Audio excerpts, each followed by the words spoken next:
yeah. Listen to that sweet, sweet sound. That can only mean one thing, folks. UFC 274 official weigh-ins. This is the voice of Alexander K. Lee. Thank you, everyone who is tuning in and joining us. We're going to have a spectacular show today. A spectacular drama-free show today, other than the drama that the MMA Fighting Crew always brings you. On site, you can see the cameras there. We do have Jose Youngs and Shaheen Al-Shadi on site. I believe you guys will only be hearing from Shaheen today, but Jose Youngs may pop in. Of course, in South Carolina, the one and only Mike Heck, and then our man in Inglewood in the truck, producer extraordinaire, Casey Light. Thanks everyone for joining. Good morning. There we go. We are about a couple of minutes away from the timer. Oh, the timer's already up. So guys, we got a couple of minutes before people start showing up, or a minute or two. There is a poll. Please vote in the poll. I will remind people right now. How many new champions do we see on Saturday? New UFC champions, I say, do we see on Saturday? Because I don't want people getting clever and going like, "It was a Bellator title fight tonight, so we can have 3 new champions by then." No, specifically UFC. Let me pin this message here. All right. Okay, guys. Can I just say? Yeah, Mike, can I just say? Even if I just jumped on this link and didn't know what we were doing right now, just that sweet, sweet haircut of yours, I knew it was a weigh-in show. This is a shave. This is a ceremonial shave. This is in honor of the weigh-ins, of the weigh-ins, and having our guys on site again, Jose Youngs and Shaheen Al-Shadi on site. So, guesses, Mike. Who's coming out first? Chucky Olives. Okay. Casey, who's coming out first? Carla Esparza. Oh, Shaheen, are you with us? Who's coming out first? All right, Shaheen is not with us at the moment. I will guess Gaethje. Actually, Gaethje. They're in Arizona. They are in Phoenix, and I think Gaethje wants to come out and get that. Actually, I don't know how many people. I think there's enough people there. There'll be a bit of a pop when he shows up. So it could definitely be Tony Ferguson too. It could be Tony Ferguson. He waits for no man. I will be very shocked if it's not someone from the top 3 fights on the card. I'll be very surprised. I don't know. Deep cut, long shot, Blagoy. Can you imagine? Blagoy like? I woke up early, guys. I'm here. I'm not one of those. No, I want someone like a Cameron Van Camp to come on for it. Like I want the people to be lined up and Cameron Van Camp like, no, guys, I was here first. No, Justin. All right, thank you all for being here for the official weigh-in for UFC 274. Oliveira versus Gaethje. 30 athletes to weigh in this morning, and we will begin with the undisputed UFC strawweight champion, Thug Rose Namajunas. We're all wrong. Here comes Rose. I was closest. I was the closest. You were the closest, yes. Unless Charles Oliveira is next, then I'm the closest. Well.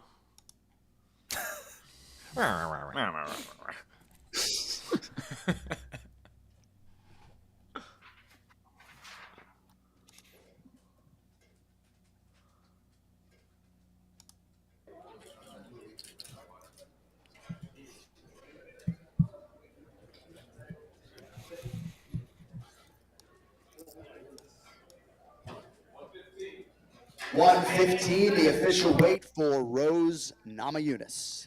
115, championship weight for Rose Namajunas. Casey, Shaheen says he is stuck in the green room right now. Shaheen, talk to us. I think I'm good to go now. Oh, there you are. There he is. Maybe look up, like a guys? fool. Next fighter to the scale is the former UFC interim lightweight champion, the #1 ranked lightweight contender, Justin the Highlight Gaethje. Justin. Oh, I was the closest. No, AK, you were the closest. I was the closest. Here comes. We shouldn't. See, we're not good at this. These are teammates. we stink. We stink at Of this. course, they came in the same rental car and everything. Yeah.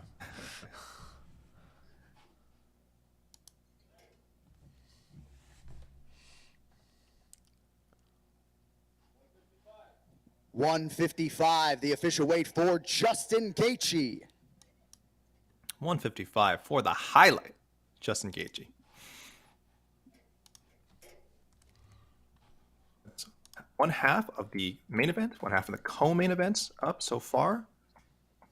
Still waiting for Charles Oliveira, Carla Esparza, several others. All right, next athlete to the scale is the former UFC strawweight champion, challenging for the belt this weekend, Carla Esparza. Yeah. And we didn't have to wait long.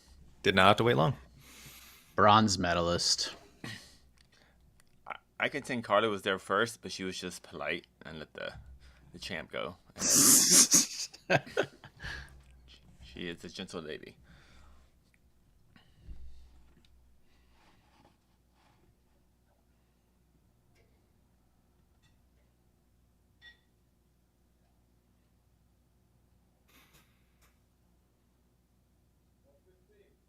$115, the official weight for Carla Esparza. That makes your UFC strawweight championship fight official. Hey, Anik. 115 for Carla Esparza. Saturday strawweight championship co-main event is now official.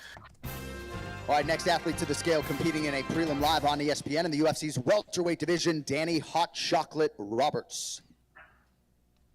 Danny Roberts. And enough of these main carders. It's prelim time. No surprises, by the way, for Namajunas and Esparza, both coming in championship weight 115. So we are definitely ready for that rematch.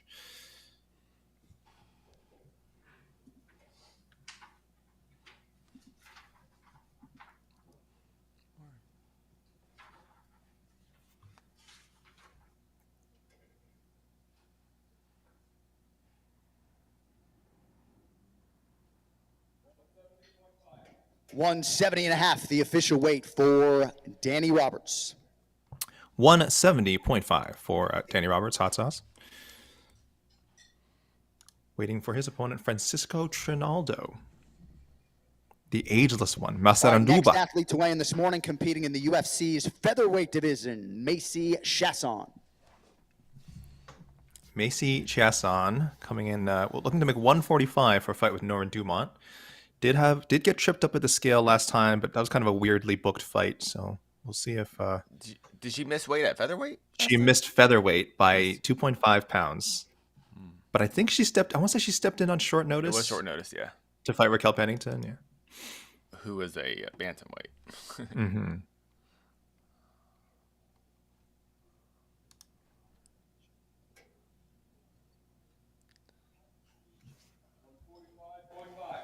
Official weight 145.5 for Macy Chiasson. 145.5 for Macy Chiasson, who, as we all remember, of course, was the featherweight tournament winner of Ultimate Fighter 28. You guys all watched that. I mean, we all watched it. I don't even know why I'm bringing it up. Yeah. Just like everyone's watching Ultimate Fighter 30. UFC women's flyweight division, Melissa Gatto. Melissa Gatto. But yes, I do want to remind people, Ultimate Fighter is back. It's back this week. I don't know why I remind people. I think it was the highest rated show on all of television this week. So I don't even know why. Everyone watched it. Everyone tuned in. People are still talking about it. People are still talking about it. I know. All the comments are just like, Ultimate Fighter 30. Why are you guys not talking about Ultimate Fighter 30? Stop talking about these fights.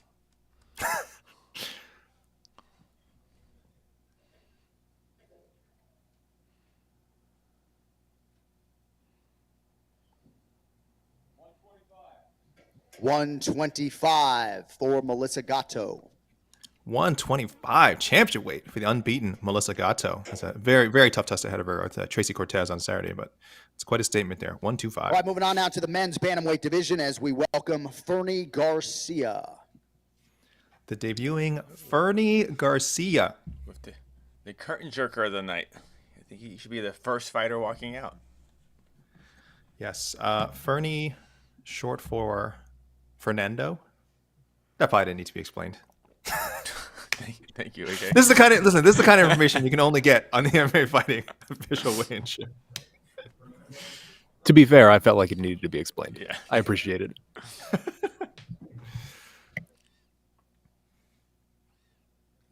The first Fernie in the UFC, I assume. I would think so. Not to fact official weight 135.5 for Fernie Garcia. 135.5 for Fernie Garcia. He'll be facing Journey Newsom, or not as the Esther Lynn calls Journey Newsom, not Joanna Newsom. Yeah. All right, next we welcome back a lightweight legend competing on the pay-per-view main card out of the great state of Massachusetts, Joe Lauzon. Not indie folk. Wait, before we talk about Joe Lauzon, wait, did the UFC matchmakers really do Journey versus Fernie? Oh, that's fantastic. That's amazing. You know, and that is why the UFC is the best promotion in the world. You can't beat that. That's the true main event. We're talking about that the rest of the card. That's Sean and Mick just laughing it up while they're doing it. Journey versus Fernie.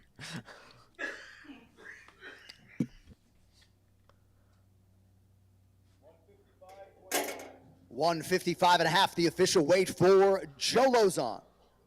155.5 for Joe Lauzon. His first fight in quite a long time. Yeah, Journey versus Fernie is fantastic. Bellator couldn't even sign the guy Bellato. I don't know what. Come on, like I don't know what Bellator is doing. They missed out on a huge promotional opportunity there. Meanwhile, UFC giving us hashtag Journey Fernie. They're killing the game. Fernie Journey. Yeah. I guess Journey. All right, next fighter to the scale, competing in the featured prelim, live on ESPN in the UFC's welterweight division, Rude Boy, Randy Brown. Randy Brown, one of the sleepers in the welterweight division, just keeps kind of racking up wins, and I feel like people aren't registering him as a contender, but he's getting up there. He just keeps stringing wins together.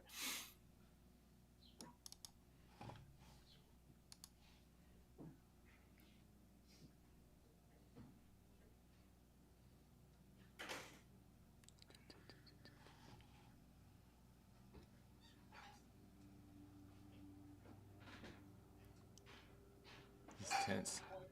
170.5, the official weight for Randy Brown. 170.5 for Randy Brown, Rude Boy. He'll have to wait for his opponent, Khaos Williams.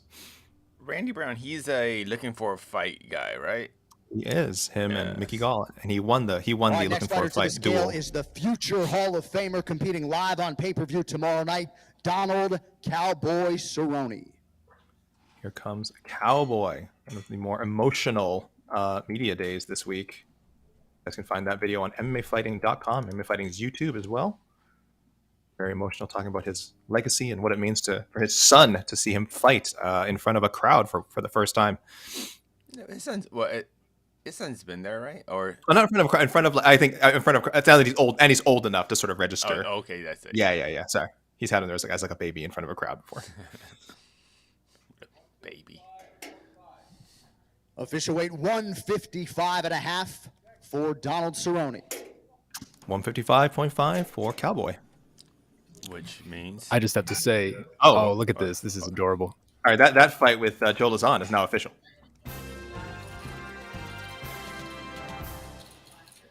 Walking into the building today, I ran into Donald Cerrone's truck. It was parked in the parking garage, and good Lord, that thing's a monster. That thing is huge. Not surprised at all. Is it one of those trucks that gets back like to the welterweight half a mile division now as we say hello to Khaos. Oh, I think you'd be lucky to get half a mile on that. It was taking up like 2 parking spots. It was tremendous. Khaos Williams up now. The other half of the featured prelim. It's a great fight. Amazing fight. It's a very strong preliminary card, I feel. Not big on like veterans or big stars in the prelims, but yeah, it's got Journey versus Fernie on it. It's got Journey versus Fernie. I mean,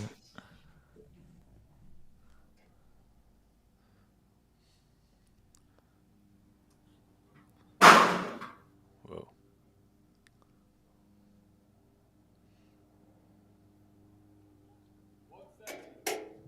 170, the official weight for Khaos Williams.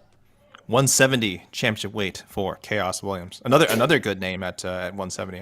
Doesn't quite have the resume of Randy Brown yet, but boy, I mean, this guy's exciting. Which means? Oh, I'm sorry. His fight with Randy Brown. It's now official. All right, next fighter to the scale, one of the best lightweights in the world, number 5 in the UFC at present. He is Iron Michael Chandler. Mike Chandler. Does Michael Chandler yell anything like a "let's go" after his weight is read? Absolutely. I'm giving you minus 200 odds on yes. 280. The line is up to minus 325 right now. Okay. Is it a let's go? It's been bet up that quickly. Some sort of statement, yelled words, some sort of I'm not here to have fun. Does woo count as a word? We'll say any utterly. 156, the official weight for Michael Chandler.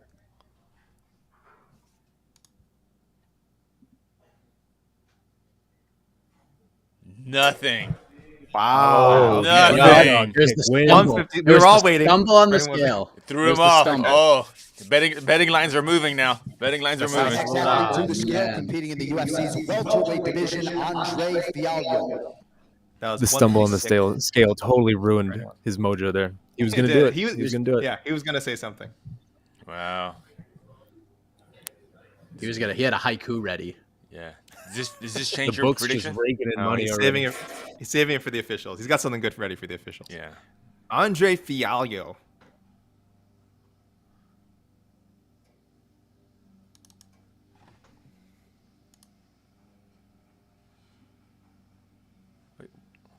When did we last see him fight?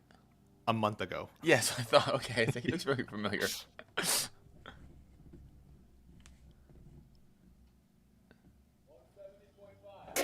170.5 for Andre Fialho. 170.5 for Andre Fialho. He's on point. Yeah, he fought actually 3 weeks ago.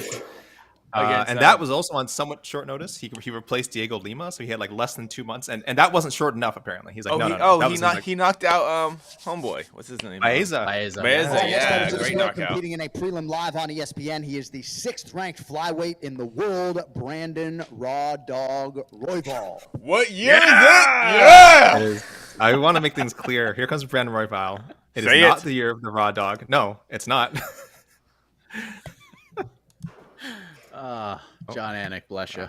Raw dog, raw dog, raw dog, raw dog. It's one of the most objectionable nicknames in MMA.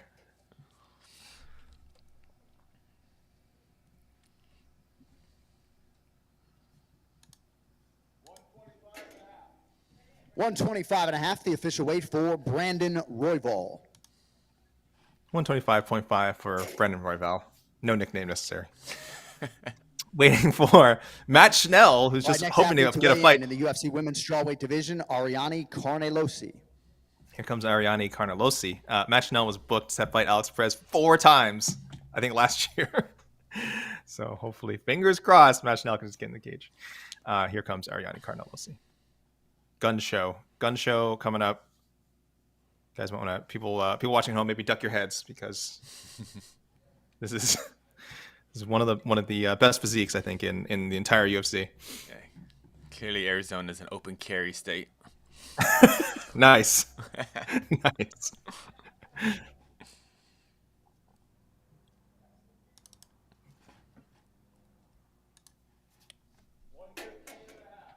Official weight 115.5 for Ariane Carnelossi. 115.5 for Ariane Carnelossi. She had to hit the flex. Yeah. Had to do it. Had to. Shame us all. All right, next fighter to weigh in the UFC women's flyweight division, Tracy Cortez. Another Arizona favorite, a regular at Phoenix Suns games. The Tracy Cortez coming in.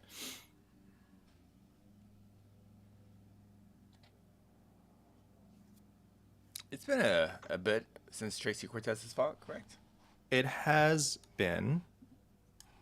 It has been. I feel like over a year. Over a year. Yeah, last April.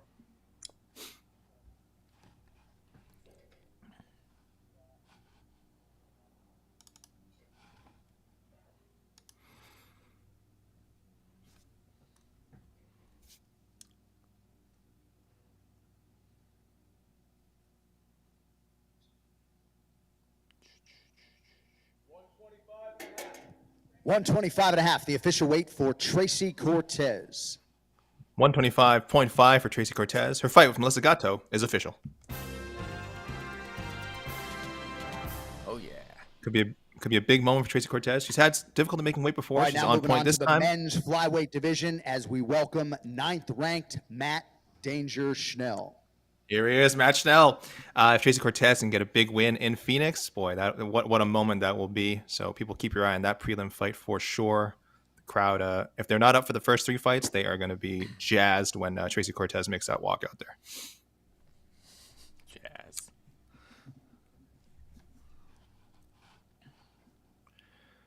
Matt Schnell.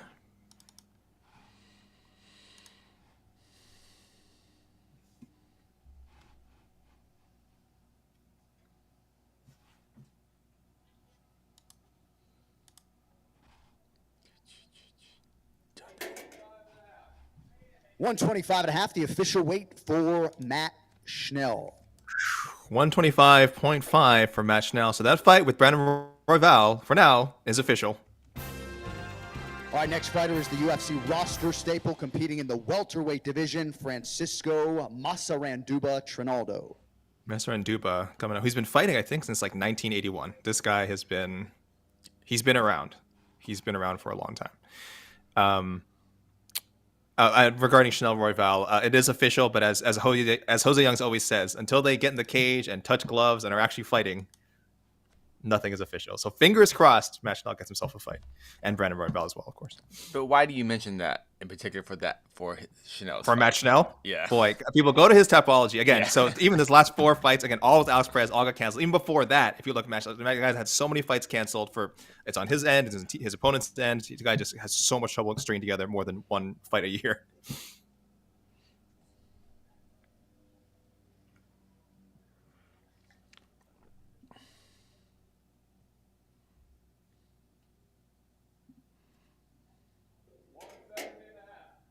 $170.5, the official weight for Francisco Trinaldo.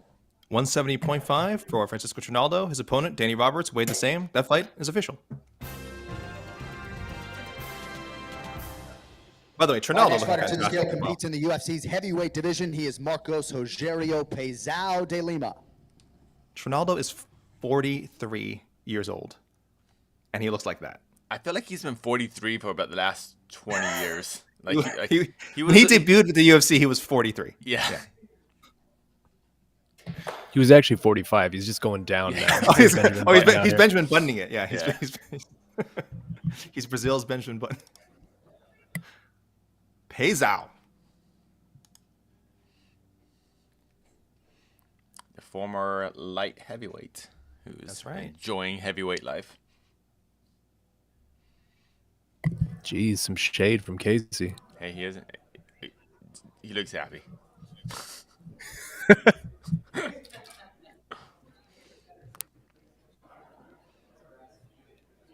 I think he's one of the fighters that came over with the Strikeforce deal. 258.5, the official weight for Marcos Rogerio de Lima. 258.5 for Marcos Rogerio de Lima. Casey, he did fight for Strikeforce, correct? But no, he is an Ultimate Fighter Brazil Season 3. Right, next fighter to the scale making his UFC debut in the welterweight division, Cameron Van Camp. We talk about it all the time. I was just saying, you're right. I forgot. We have a whole Slack channel dedicated to that, Marcus. Specifically for Ultimate Fighter Brazil. There's we have an Ultimate Fighter Brazil channel. We have a Latin America channel. We have Australia and UK. It's a private channel. Even Guilherme didn't want to be in the Ultimate Fighter Brazil channel. Don't people use your Fight Pass and watch the season of Ultimate Fighter Brazil? It's actually really good. It's actually it's better than the American version. I'm not lying. I'm not lying to you.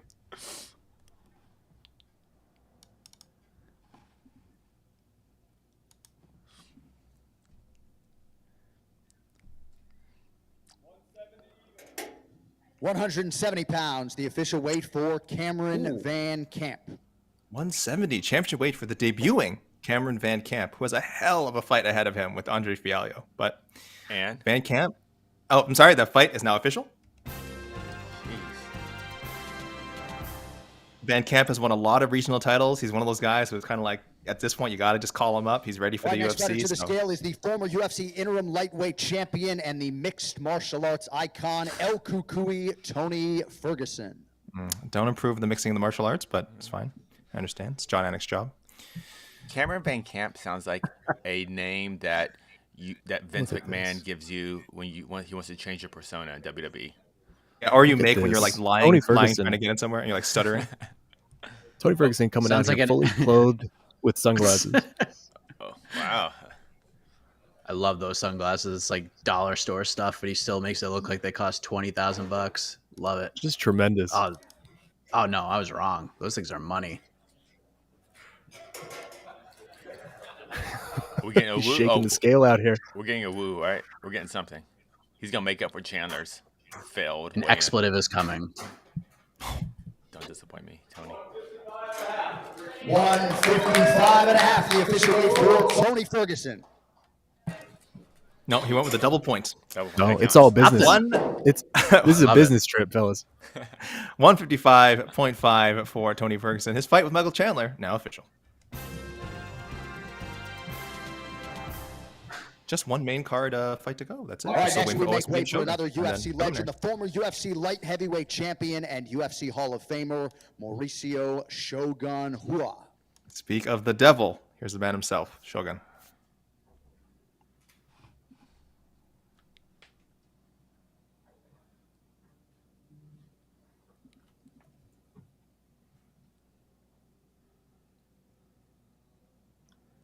That dude doesn't look like he's been in any fights at all. No.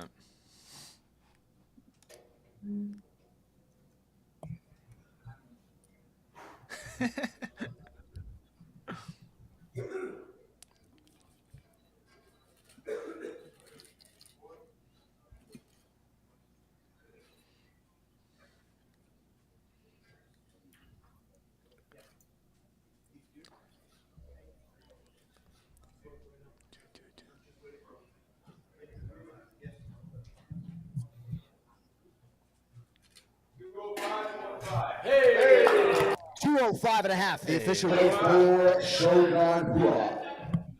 205.5 for the legendary Shogun.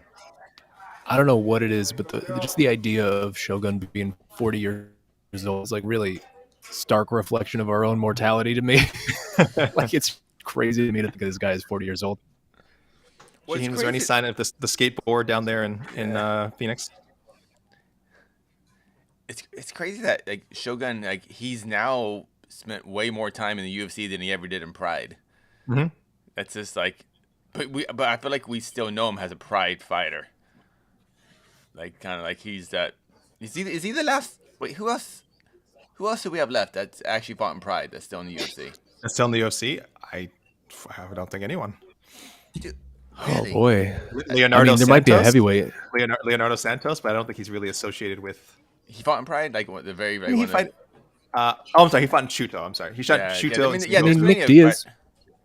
Oh, Nick Diaz. Yeah, Nick Diaz. Yes. Yeah, Nick Diaz fought one time. No, once or twice maybe. I think only once. Yeah. Also ostensibly Alistair Overeem, but probably not. Well, in the UFC, yeah. God, I feel like we're missing one. All right. I feel like Francisco Trinaldo feels like it would have gotten in there somewhere, right? Like, no, Toronto's like he was like Pancras. Yeah, he fought like before Pride. Yeah, he's like Pride. And when you say Pancras, you mean like the original like Greek like Pancras, back in like. Okay. Mike Heck, I think. Actually, I said Shaheen. Do you see anyone lining up? Do we see anyone? It looks as if we're about to get a little bit of a break here. First one of the day. I think that means we get a classic, and I want to get this in because I'm not sure how long we'll have him. Mike Heck, can you give us a classic rundown, sir? I would love to. Just waiting for the classic rundown music, and we'll get after this thing. Go get it, sir. Hold on. Oh, yeah. And a 2 and a 1. Here we go. All right, UFC 274 going down tomorrow night.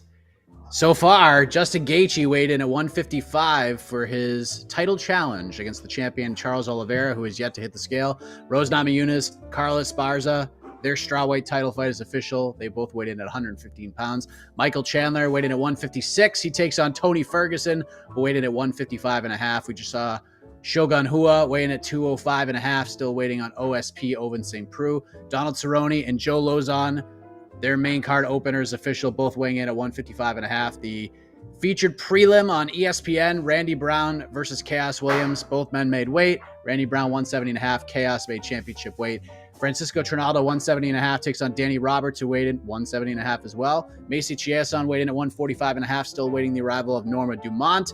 Brandon Royval takes on Matt Schnell, both flyweights waiting at 125.5. Love that fight. Do not miss it.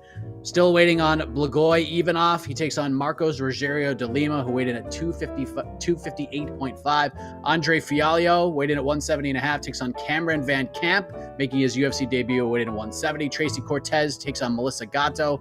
Cortez weighed in at 125.5 for her hometown fight. Gatto weighed in at 125. Kleydson Rodrigues and CJ Vergara have yet to make the scale. Still waiting on Lupi Godinez, takes on Ariane Carnelossi, who weighed in at 115.5. Still waiting on Journey Newson, who takes on Fernie Garcia, who weighed in at 135.5. Hopefully when Journey makes weight, we could say hashtag Journey Fernie is official. Back to you, AK. Did you time that with the end of the music perfectly? Like the end of the loop? In the biz, they call that hitting the post, AK. I hit the post. That was impressive. I'm like, he's not going to make it. I'm like, it's going to start looping before he's finished. Like, oh my. Right on the money. Right, that's incredible. But you just had... It's Mike Heck, man. What are you... I know. I don't know. What are you talking about, man? He's still amazing. That's Mike Heck. My goodness. Every day. Gotta hit that post, AK. Gotta hit that post. That was amazing. You have me worried now that Journey might not make it. And we've been building up this Journey Fernie thing now. Got like 90 minutes to go. He'll be fine. We've got plenty of time. Shaheen, you are on site. Can you give us an indication of the vibe, man? What's the, I don't know if you want to rate it on a letter scale, number scale, 1 to 10, 1 to 100, 8, F to A, whatever. What's the vibe? How do you rate the vibe in Phoenix right now?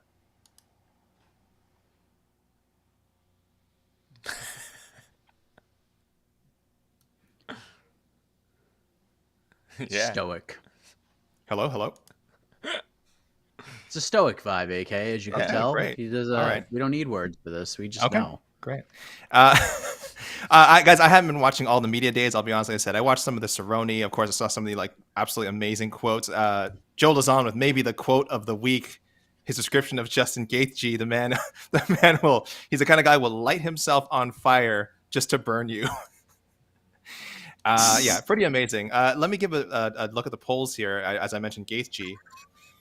How many?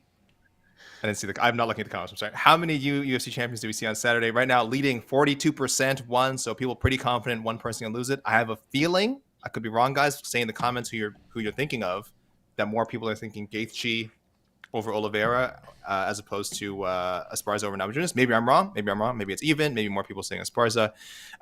Mike, what's your answer to the poll first? One champion, one new champion, two new champions, and if just one, then who? I'm still torn. I'm just gonna go. I will make my official predictions on the preview show, but as I sit right now, I'm saying zero. I'm saying zero. But that could change. It could become one. By 3 p.m. Eastern when we do the preview show. But right now I'm saying zero. Okay, Casey? We're going to have 2 and news. Damn. So you got, man, at opposite ends. I'm going 1. I won't be on the preview shows, so I'll just say quickly, I do think Esparza, I'm kind of leaning towards Esparza. I just think it's going to go to a decision. I don't think Namajunas is going to finish her. And Rose going to decisions has actually been a little shaky. I'm not saying controversial, but definitely close fights. Some people would say the Andrade fight for sure. A lot of people felt she didn't win that one. Zhang Weili, great fight. I thought Rose won, but it was a split call. And the second Joanna fight, again, pretty clear win for Rose for me. But I did see some people saying Joanna herself obviously protested it. So going to decision, she's a little shaky. She's not dominant when she goes to past decisions. 2 rounds or so, yeah. Yeah, and I think Esparza, when you have that grinding takedown style, when it's, if she gets a takedown in every round, does a little ground and pound, I think that's going to reflect. Right, next fighter to weigh in this morning, really well with the judges. Flyweight division, Kleydson Rodrigues. Kleydson Rodrigues. He is making his he's making his debut. Excuse me. If his name sounds familiar. Oh, go ahead, Mike. By the way, this is, if you're looking for a prospect to watch, this is the guy. Okay. Vergara is very good too, but this guy is super fun. Super fun. Tell me more about him. Let's let him weigh in first. Oh yeah, he's shredded. Daniel Cormier looks like a baby giraffe. 125.5, the official weight for Kleydson Rodrigues. 125.5 for Kleydson Rodrigues. Yeah, listen, if his name sounds familiar, it's not just because the hype, as Mike has mentioned, but he was supposed to debut last year a couple of times. He is a Contender Series contract signing. Contender Series, okay. Yes, he is from the Contender Series, and 7-1. So, pretty inexperienced, but there was a lot of anticipation last year. So this is, again, fingers crossed. We do have to wait for CJ Vergara. We do have to wait for them to actually step in the cage, but at least he's done his part. He's weighed in here. Shaheen, you are with us, correct? Apparently the internet is not doing well. Next fighter to the scale, competing in the UFC strawweight division, Lupi Godinez. Lupi Godinez, who I think for once actually has a normal full camp. I think she's for once not fighting on 48 days notice, 48 hours notice. Excuse me. Lupi Godinez, such a talented fighter. She's literally ready to fight whenever, and again has a very tough opponent, Ariane Carnelossi.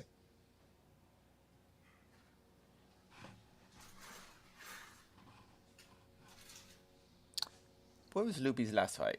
I can't remember. Loma. She fought Loma. She won too, yeah. Okay. She did. Yep. Yeah, she looked Pretty great in clear that win. fight. That's 10 days notice, that fight. 115, the official weight for Lupi Godinez. 115 for Lupi Godinez, and her fight with Ariane Carnelossi is official.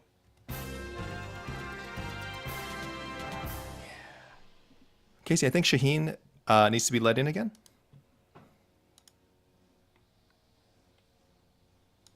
No, that's on his end. He has to. Oh dear.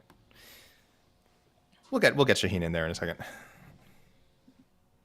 I think this is the longest outside of the pandemic, and I think between her first and second pro fight, this is definitely the longest layoff of Lupi Godinez's career. Let's look very quickly at her UFC career so far. And Mike, you have to remind me which one of these was on. So she debuted against Jessica Penne. Was that on? That was on short notice, right? Mm-hmm. Yep. Yes. Was that the? This is the first fight she's not on short notice, right? That was the power bomb, which should have won her the fight. Like they should have stopped. That should have been like, you go to the judges right away. You just end it. The fight's over. You got power bombed. And she lost a split. Then Silvana Gomez Juarez, she won by armbar. Then moved up to flyweight. A week later, this is in October. That was the second week of October, and then a week later fights Luana Carolina, a very good flyweight, on a week's notice and loses by decision, and then comes back the next month so just over a month later, and on as far as we know, 10 days notice to beat again another tough opponent, Loma Lookboonmee. So what a start to Lupi Godinez's UFC career. She's only 28. I guess she wants to get all that experience in. She's probably on her second contract already. Maybe she's moved up in the tax bracket. Shaheen, talk to us, Shaheen. Hello. Oh, there he is.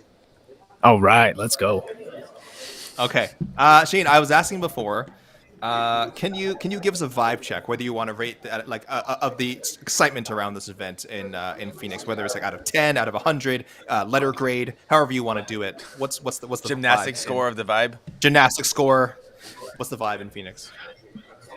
Well, that's an interesting question, because I think right now, just in general, you look at the vibe in downtown Phoenix. Obviously, the Phoenix Suns are in the middle of the playoffs. I think right now they're either first or second favorites. No. Well, I'm this correlates, because I think right now they're either first or second favorites to win the NBA title. So we're in the swing of it in downtown right now. Just generally, of that happening? Probably not. I mean, we all know that's not going to happen. Stop it. Just it's their year. There's there's a lot of excitement downtown, or something else to sort of break through that. Like, you look at the other sports downtown right now, like Diamondbacks or whatever, it's just nobody cares because everybody's on the Suns train. But I will say, being here this week, it feels like the UFC has really penetrated that to a certain degree. Like, we saw it at the press conference. This place was out of control. Like, they were maniacs, and a lot of that is for Justin Gaethje. Gaethje brings half of his hometown to downtown Phoenix every time he comes and fights here. I remember, I'm sure we'll talk about it on the preview show, but Jose and I were at the Luis Palomino fights for World Series of Fighting, and that was that was a very similar vibe as what the press conference was. That was actually the same exact venue where those two fights were as well. So there's a ton of excitement. If you just kind of walk around downtown Phoenix, you can feel it. It's in the air, and it's just like this place is already popping for the Suns, and this kind of now to just get a really crazy main event like Oliveira Gaethje, especially with a hometown tie, like you can feel it. You can feel it in the air. And also, I mean, I have my man John Anik over there. I tweeted this. He's wearing the greatest weigh-in attire T-shirt I have ever seen in my entire life. It's a One More Sleep crossover with the Phoenix Suns logo, the old school Phoenix Suns logo, and it's just the greatest thing I've ever seen in my life. And I'm incredibly jealous of this T-shirt. So John, I just out here killing it. Everybody's killing it. It's a good time for Phoenix right now.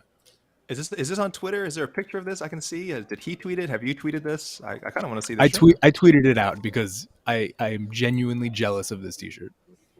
I gotta take a look at this. I don't know if Casey, if you can throw this from the screen at some point. I'm looking at it. Oh wow, yeah. Oh, it's like a glove. It's like a glove. It's like a UFC glove with the Phoenix Suns Sun logo. That's pretty sick. That is pretty sick, guys. If you can't, if you have the ability to, please go to Twitter to check out Shaheen's Twitter. You'll see it there as well. But yeah, great shirt. John Anik is always styling. Man, he's always styling at the weigh-ins. You have to respect it. You gotta respect what he brings. Really, coming in with the custom clothes, fitting the town, amazing. Like on point, man. Amazing. Yeah, sorry. Justin Gaethje with the Arizona roots, of course. Well, so great job with booking there. I assume Rose Namajunas getting some residual love, of course. I mean, she's popular anyway, but training with Justin Gaethje, there must be some extra love there. This is kind of like the best that UFC could hope for, because I think Shogun was saying before this was in talks to be in Brazil, right? Like they did want this card to be in Brazil. When he signed for this fight, Shogun, is that a thing? To be in Brazil, yeah. Mm-hmm. We thought it was going to be in Brazil, yeah. So this was supposed to be a homecoming for Charles Oliveira instead of in a way enemy territory. But that's great. But again, good job by the UFC. Gives one of the fighters some kind of home ties. So exciting! It's exciting, and I don't know. Oliveira for me seems like the kind of guy that wears. He's not a bit like. It's a bit of a rough draw for Charles, though, right? Yeah, sure. He certainly would have liked to. And again, hopefully they can have events in Brazil sometime soon. I don't know what the story is there. It doesn't sound like we're getting a lot of progress in that regard, but hopefully soon. And him and a lot of the other Brazilian fighters wanting to get that homecoming can make that happen. But we will see. We'll see. We're still waiting for Do Bronx, OSP, Norma Dumont, Blagoy, Ivanov, CJ Vergara. There it is. And Czerny Newson. Look at that. That is just gorgeous. Amazing. That is gorgeous. That is everything in my life just combined into one picture. Is it his signature at the bottom? I think. I think so. I'm not sure. Yeah. Wow.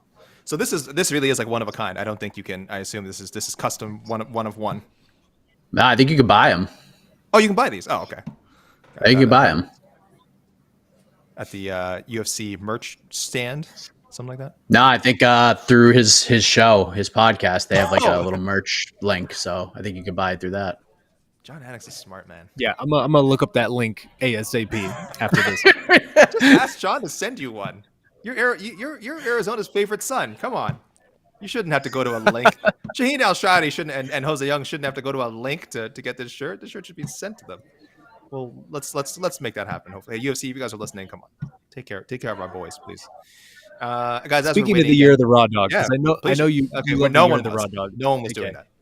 No one was doing it. Well, I mean, you were doing it, and you're always doing it. So I wanted to bring it up. But for real, like Charles Oliveira really kind of got a raw deal here in like a pretty substantial way. Like this fight was initially booked in Brazil. Obviously, it's kind of a homecoming for him, like a coronation in a real way. And now he's out here, and again, basically all of Justin Gaethje's hometown is going to be in the stands for this fight. Like it is the 180 that guy had to experience. It just goes towards more and more of the disrespect of this Charles Oliveira era as champion. It's just constant. It's from all angles. World Blagoy Ivanov.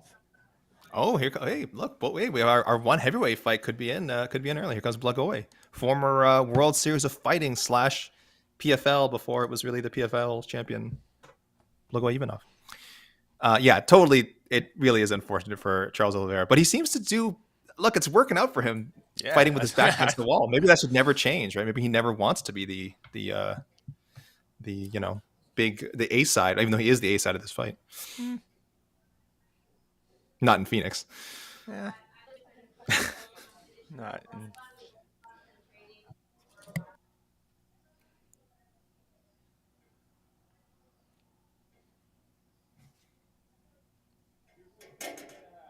253.5, the official weight for Blagoy Ivanov.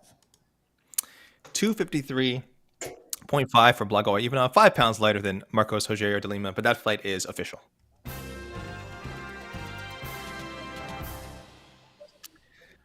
I'm a little disappointed. Neither guy came in at championship weight. I'd like to see that 265 on there. Like Collier. Jay Collier, was it last week or 2 weeks ago? Like 264. I was like, damn.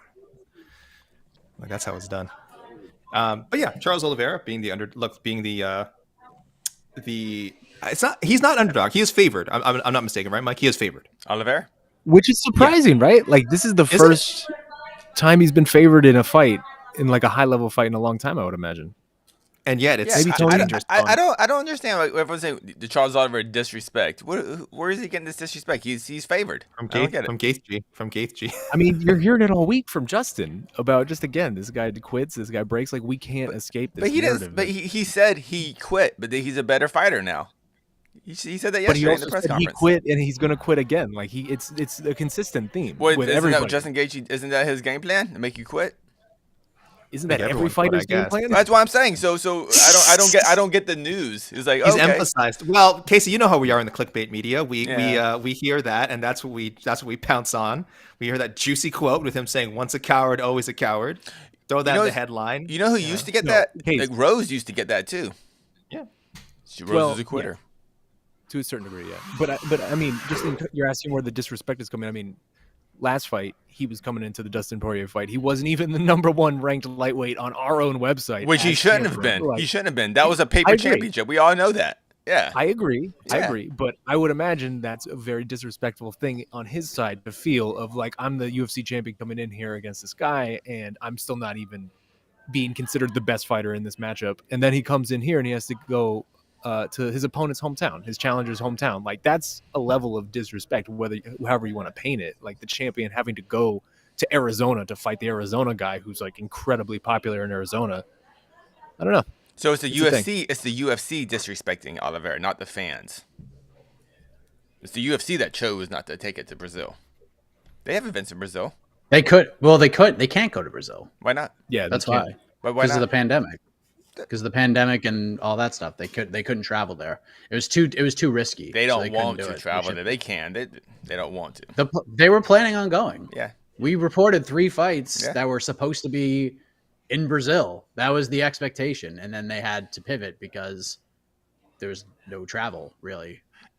There's no guarantees they could get there and get back. Yeah. Money.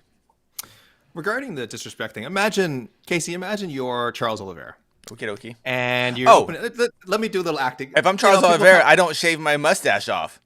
Okay, so let's say you are a mustachioed Charles Oliveira. Okay. I'm going to do a little acting here. This is not my Mike. Don't worry, no Rodney Dangerfield coming out. This is just me doing. I'm a theatrical at heart, so I'm doing some acting. So I'm Charles Oliveira. I'm at home. Google.com. La la la la la. And then I go to MMAfighting.com, my favorite MMA website. I've just beaten Michael Chandler.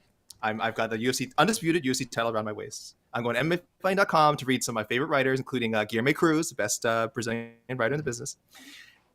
And I go to the rankings. I'm like, oh, rankings. This looks cool. And I go to the rankings, and I see I'm not even #1 in the rankings. He probably was like, it almost like probably like ruined the whole thing. Like he probably looked at the belt on in the trophy case or in his bed wherever he had the belt, and it was just like, what was even like why? Why do I do this? MMAfighting.com's global rankings, the only rankings that matter. I'm not #1. On the other hand, maybe we pushed him to win the Dustin Poirier fight. Yeah. So I don't know. We have breaking news, by the way. Casey has something to say. Was there a question? You just said stuff. I don't care. I just wanted your reaction. I'm just sitting here imagining I'm Charles Oliveira from Mustache. That's all I'm doing. And scene. Okay, Mike, please, the news. we have breaking news. It's good breaking news. It's good breaking news. Jon Anik has responded to Shaheen Al-Shadi, and he is saying that he's going to ship Sean one of these shirts. So no link to you, Sean. Go. Congratulations, Let's buddy. go. This is a big moment. People helping people. We're just making dreams happen here on this MMA hour or MMA fighting weigh-in feed. I'd like to thank the Academy. I'd like to thank Mike Heck. I'd like to thank Alexander K. Lee and, of course, Jon Anik and the undefeated E.K.C. Layden. I am extremely excited for this. By the way, currently Oliveira a -180 favorite. against Solid. Justin Gaethje. So it's been minus it's been 180. like kind of back and forth. He opened as a minus 205. So that's kind of how like the odds makers saw this originally to try to get the two-way action. Lines closed a little bit. They think it'll close probably around a minus 160. But Oliveira was the underdog against Dustin Poirier at plus 110. He was the favorite against Michael Chandler, closed at minus 140. Believe it or not, at close of UFC 256, he was a pretty sizable dog against Tony Ferguson. He was a plus 130 dog. Ferguson was almost a 2-1 favorite in that fight. So that's understandable at that time. Yeah, I remember that. At the time, that made total sense actually. Minus 180 for this one is very surprising to me because that's almost 2-1. Like that's a pretty decent line right there. Like you can get crazy value on Justin if you think Justin's going to win this fight. Mm-hmm. I'm looking at Tapology now too, and Tapology is even heavier. It goes by straight picks, right? They have Charles Oliveira at 68%. 68%. So that's what I'm saying. There's disrespect from maybe the UFC in terms of they can't make money off Charles Oliveira, like so they're not, pushing him like they should, I guess. But within the community, as far as just straight picks and betting wise, Charles Oliveira is getting plenty of respect, I feel. Yeah, if you're betting on this fight, and by the way, shout out to Jed Meshew and Connor Burks, their new show, No Bets Barred. If you're gonna bet this fight and you're gonna take Justin Gaethje, you might as well just jump on the Justin Gaethje TKO KO prop, which is like plus 220 right now. Because if Justin Gaethje is gonna win this, that's how he's gonna win it. Because he ain't gonna submit Charles. This fight's probably not going to the judges' scorecards. So you just get basically the Gaethje juice line at a better rate. So. What is Gaethje by submission? I have to know. Oh God, how high is that? How high is that line? Stay tuned. Someone in the chat look it up. Someone in the chat look it up. And by the way, people, for all your odds and needs, of course, remember DraftKings, which is what Mike is checking right now. I am checking DraftKings. While you check that, I'm gonna share something. I think I just plus 3,400. I was just told. Wow. Plus 3,400 taps the strikes. Unbelievable. Those still count as TKOs. Tap the strikes count. Yeah, those are TKOs now. Those are TKOs now. You can't get away with that one anymore. I think as is tap to an injury. I believe tap to an injury is also TKO now as well. So I think a DQ is also in that same category. A DQ is a knockout. From a betting perspective. That's what Jed told me. Yeah. Look, I want to show you my Tapology. I want Gaethje by Gogo Plata. Let's go.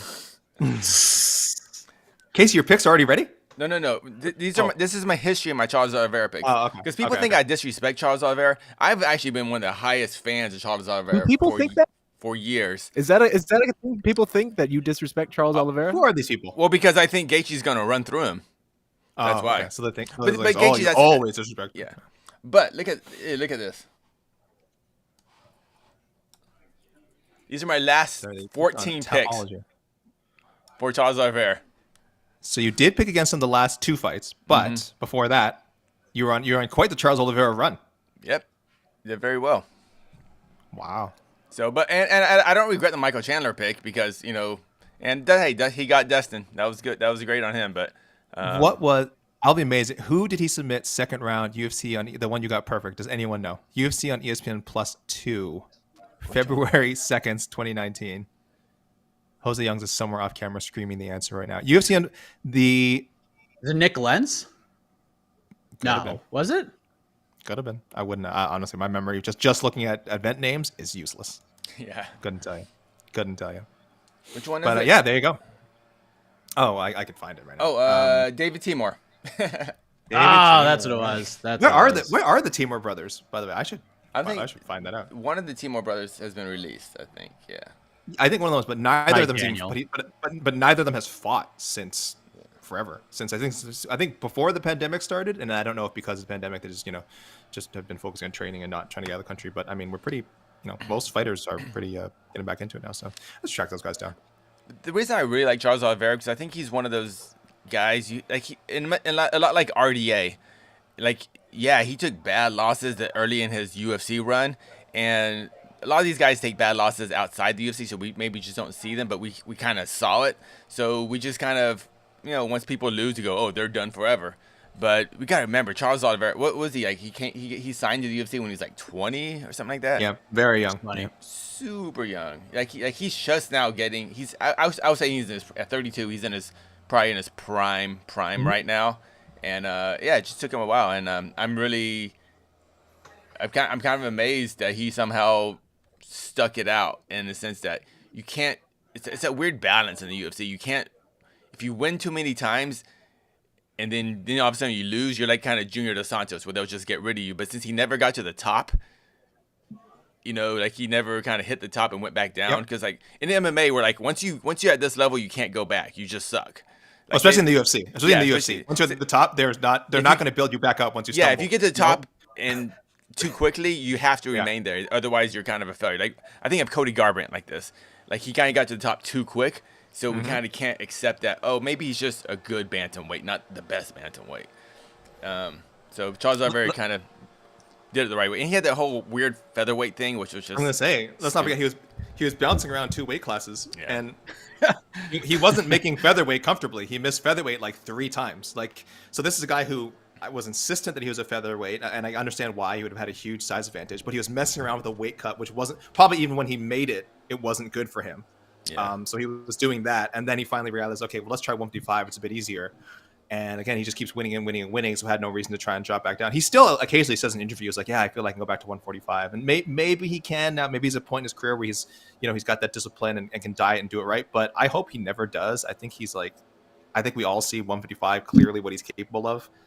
This is his best. So yeah, as like you said, Casey, like sometimes that's what it takes, is taking those losses, learning from them, and then just figuring yourself out, which is what most of us do in our 20s.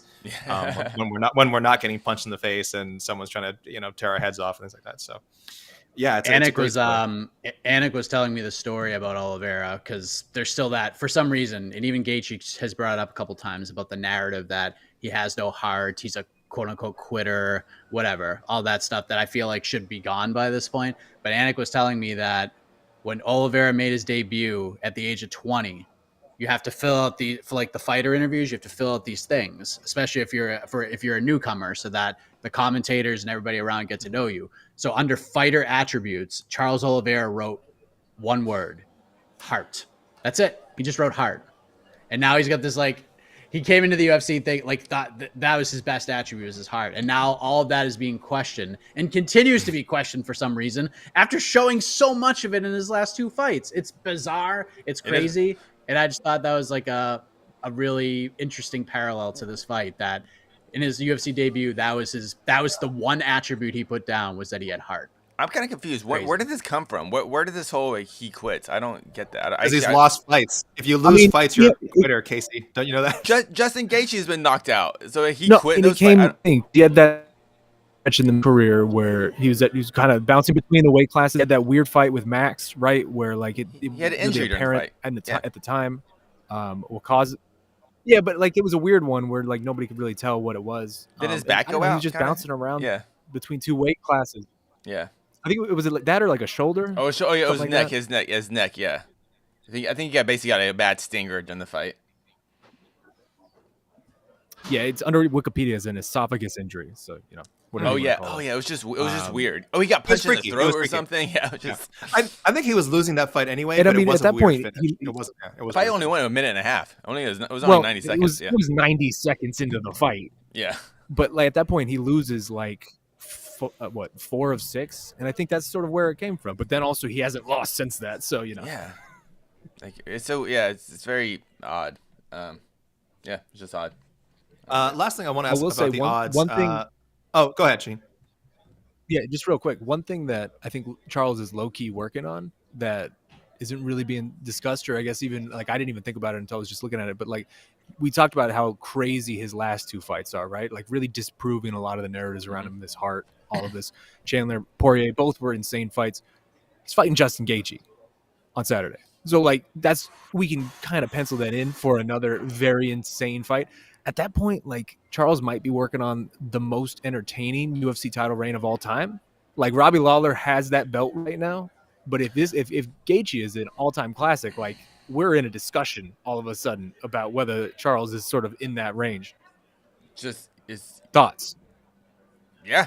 mean, obviously, you give him the proper dance partner, it will. Charles Oliveira is extremely exciting. Actually, he's just You exciting. give him any dance partner. You give him any dance partner. He's so fun to watch. So fun to watch. You're right. Yeah, I'm just kind of. If he goes out, and beats right. Justin Gaethje, if he beats Justin Gaethje tomorrow and does it handily and finishes him, sorry, there's some drill in the background. He's in multiple conversations. Like we start multiple conversations. We're starting to talk about legacy conversations at 155 because I don't think he's at Khabib yet. Because I think you look at the 29-0. I think that like we talked about on Between the Links, shines brighter than the adversity that Charles went through. But Oliveira is starting to get in that conversation if he beats Gaethje because he's starting to run off some of these marquee names on this list during this what would now be an 11-fight win streak. So it's not there, but there at least a conversation can be started if he goes out there and just runs over Justin Gaethje tomorrow. Like I think that's a pretty fair statement. I think it's a fair statement, but I think I know we focus on Khabib a lot with the O, but to me, if Khabib is all about the dominance, it wasn't just the O, it was the dominance. Like and Oliveira, even in his wins, they were back. I think of Charles Oliveira as just super exciting and just hitting his prime at the perfect moment. But yeah, I have no issue talking about Oliveira as like one of the greats. It just took him a while to get there, and it's a great story. Even like I'm actually kind of remembering when Oliveira was kind of coming up the ranks, and I always kept saying this, like, dude, this guy is so good, and he was still like on early prelims a lot, but like at the same time, I knew nothing about him. I remember it's like I've seen Charles Oliveira fight like 20 times. I know nothing about him. This is before he was champ. And that was always the problem. The UFC really never told his story. And I think because of the language barrier, American fans never really understood his story either. So I feel we're getting there, but he had to do a lot, And man, I can't wait to that fight. Can't wait to it. It's gonna be great, and I can't wait till he beats Gaethje, and then Khabib's out there going like, maybe I should come back. You know what? I think Khabib will see that and be like, I think I got that motivation now. I think I see that guy who I want to fight. That reason to come back. Yeah, I think he's gonna just go, hey Islam, finish this for me.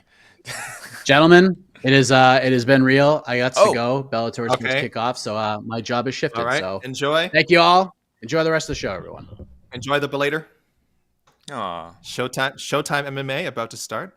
Hey Shaheen, you want to get in camera, Shaheen? He is in the green room again. He says, "I think because it keeps disconnecting. I think the Wi-Fi there keeps disconnecting him." Yeah. Shaheen, you want to get?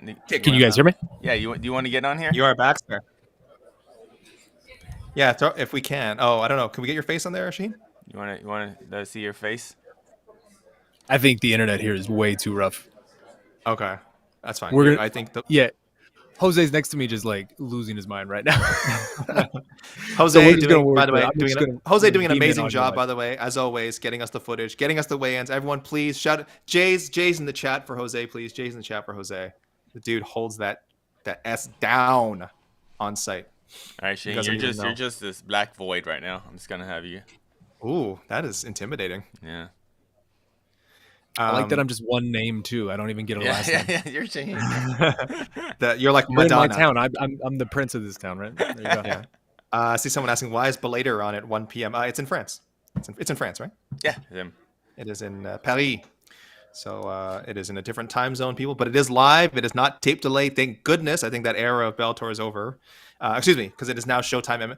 I'll say ever since it changed to Showtime MMA, I think you guys all have to thank the new president, Shaheen Al-Shadi, for straightening this out, giving us a little midday Friday afternoon MMA guys. Chuck Congo and Ryan Bader rematching. Hopefully, fingers crossed, we get some resolution. And everybody craps on Bellator around here, but hey, Bellator is taking. I don't I know, but a lot of people do. They're taking MMA to France. They're taking MMA to France. UFC ain't done it yet.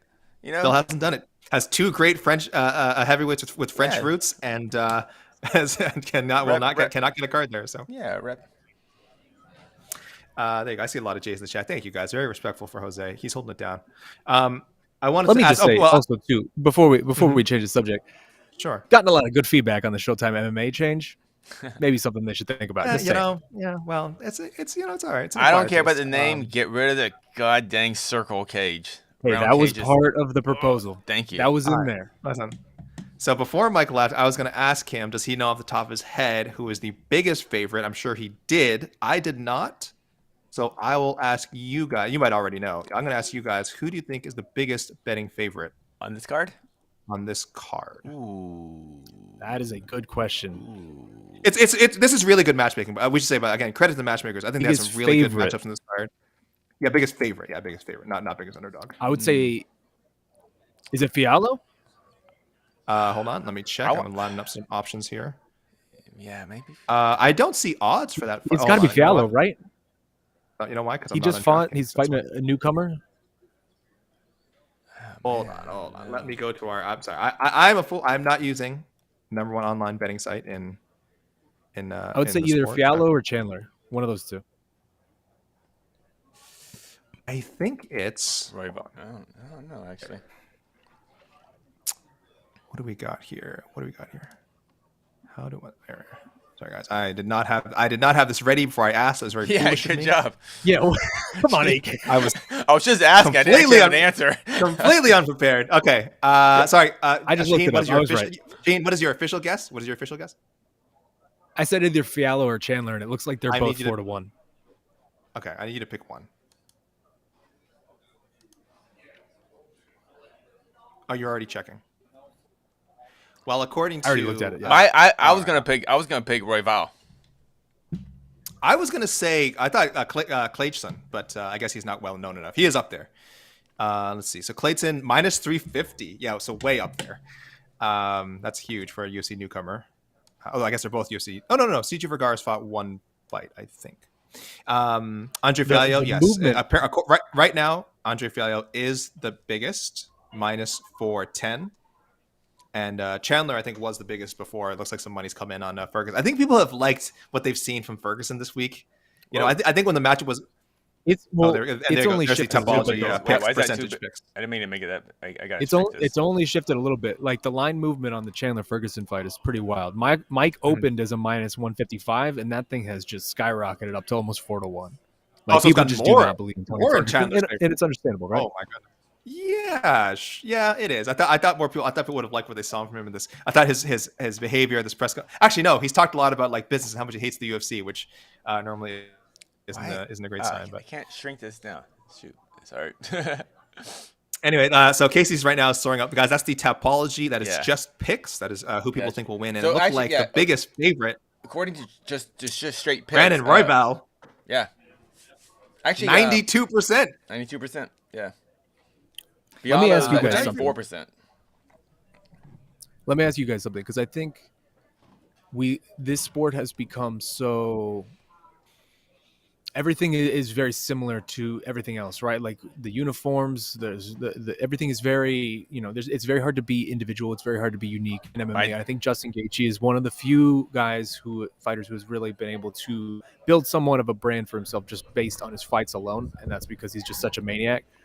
Do you remember your first time you watched Justin? First time you like really were blown away by him? Just first time you were really like introduced to him? Like what's that first like Justin Gaethje fight memory for you? Because I think like you could ask me that question about 400 different fighters and I wouldn't have an answer, but I definitely have an answer for that.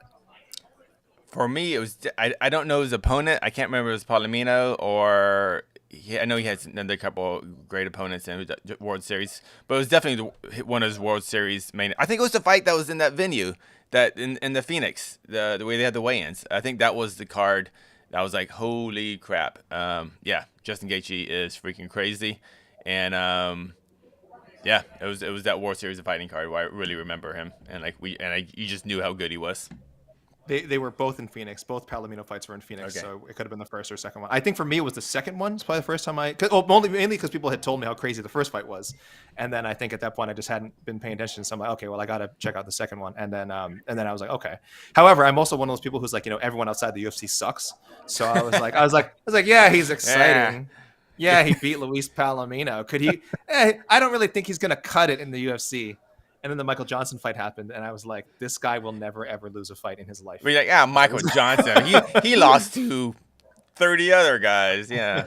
The Michael Johnson fight sold me because I was like, because I thought Michael Johnson's pretty good. And Michael Johnson, like, hurt him really bad. And then when he came back from that, I was like, I don't think this guy's human, and he may never lose a fight. And he did lose his, like, very next fight. But at the time, I was like, no one will ever beat Justin Gaethje. I'm like, this guy's crazy. Like this guy's just no, it's not human. Do you remember when James Vick got on the mic at a press conference and was talking down to Justin Gaethje, and I just felt like I felt awkward in the audience. I was like, "Oh, don't do that, don't do that." Like, was it James Vick who invented the Homer Simpson line, Yeah. or was that it was James Vick? Yeah, he did the Homer Simpson. You just beat all these bums. Like who these losers? They're not even Ultimate Fighters. They're World Series fighters. What's that?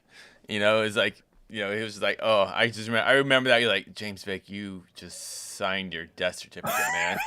You. So I remember the first time. So I actually had two different moments with this, because the first time I had actually seen Justin Gaethje, I didn't realize who he was or what he would be, and it was at a Rage in the Cage show. Whoa, old 2012, and he was facing Drew Fickett. He's facing Drew Fickett, the legend Drew Fickett. Yeah, the legend. And he knocked him out in 12 seconds. 12 seconds, and it was just like a one-shot KO, and it was just one of those, like, it was basically like a regional card, so you don't process it, and it doesn't stick in your head. And then 2 years later, I saw him in Vegas. I think it was the Brian Cobb fight where he just finished Brian Cobb with leg kicks, and it was just gruesome. It was just like a genuine leg kick knockout where this dude could not take anymore. And at that point, I was like, this feels familiar. Like I've seen this name. It's a very unique name, right? Gaethje. Like you've never seen anybody else in your life named Gaethje. And so I was looking at his record right after that night, and it was like, oh my God, this is the Drew Fickett guy. I remember that knockout. And so from that point on, man, appointment viewing, and my God, do you guys remember when WSOF matched him up against Nick Newell, and like big of a deal that was for a moment? It was huge. It was huge. And it was very competitive. Nick Newell was competitive. It was like, until he lost, but it was well. He kind of got destroyed for like 8 minutes, but yeah, it wasn't. I still say Nick Newell's like the baddest guy ever for fighting effing Justin Gaethje with one hand. I mean, most logical people with two hands would not sign up to fight Justin Gaethje. Nick Newell has one hand and says, "I'm going to fight Justin Gaethje." Like, that dude is maybe the toughest person who ever lived. Yeah. I do forget about that fight, though. Yeah, I remember. But it was a big deal because up to that point, Nick Newell had not. I mean, everyone was like, "Oh, when's Nick Newell going to get like a I think people will still look at him as like for lack of a better term, like a gimmick, and they're like, oh, he's not going to beat like a real guy. And then they're doing there with Gaethje, and they're like, okay, if he beats Gaethje, like this is like, and again, he didn't beat him, but I think the fact that he fought him says, shows you he fight, this is a guy who he was undefeated up to that point. Yeah, he was undefeated. I think that was like on NBC, like that was on broadcast television. Yep. And he's like submitting people too. People forget Nick Newell was like submitting. He wasn't like grinding out decisions. He's like submitting people. Like it's really something. I mean, we talk about him like he's not fighting anymore. He's still an active fighter. And that's funny. I just want to say, you mentioned Drew Fickett before, Shaheen, and Drew Fickett is like the Kevin Bacon of MMA, isn't he? Like it does not take you long. Fickett? 6 degrees. Yeah, it does not take you. I mean, for most people, it'd be like it's like 3 degrees. It's like it's very easy to find connections to Drew Fickett. He was famously like the guy that was supposed to be in the Ultimate Fighter instead of Kenny Florian. Remember, they signed Kenny Florian because Kenny Florian fought him and lost. But like they liked Kenny Florian like so much that they were like, oh, we got to bring him on the show, and then the rest is history. And then Drew Fickett eventually fought for the UFC, but God, he beat Josh Koscheck. Like, I mean, he has a win over Crazy Horse. What a great career this guy's had. Casey, we got to get this black box Shaheen off the screen. This is a waste of space. No, what are we doing? Dude, all you gotta do, like, just turn your camera on. We'll see your beautiful face. I'm telling you, it's not good video. The internet here is not good. Well, I don't have this set up. All right. Here we go back to. Yeah. Let me ask you guys. I know we're gonna get to the picks in a few hours on the preview show. Of the 5 pay-per-view fights, all of which I would say are fascinating in their own right, and they're all very good fights. Like this is one of my favorite pay-per-views we've had in 2022. Which fight are you most confident about? Like, which fight do you go into most secure in your pick? So did you say main card or any card? Fight? No, just the main card. Those 5. Oh, Oliveira. You're most confident about that? He's gonna check out Gaethje in like 15 seconds. Are you being serious with me? I don't know. I'm not sure yet. I haven't decided. Of the top 5 fights, if I have to rank most confidence, I am the most confident in Justin Gaethje. Wow, you're the most confident in a betting underdog. Yes. Okay, so Gene? what leads you to say that? It's more about the other. It's more about the other fights. I just don't know what Shogun is going to show up. I don't know Cerrone, Lauzon. I just have no idea where they are at this point in their careers. And they're gonna brawl. You know they're gonna brawl, They're right? gonna So brawl. it's like, Yeah. God knows how you can score that one. I don't want to give up on Tony yet. I don't Chandler want is to. the I'm not as high on Tony as pick for you most were, people. Sheen. But Tony is kind of his enthusiasm this week with his media has really made me believe in him again. And I think Carla and Rose is just a really tough fight. So that's why I'm going with Gaethje. Isn't it funny how that works? Like, the media, all the speaking, it has nothing to do with the actual fighting. It has nothing to do with what's going to go on Saturday. But these guys can sell you. They can sell you on what's going to happen, even though you've seen it with your eyes. Yeah. Guys, we're about to get the other half of Journey Fernie.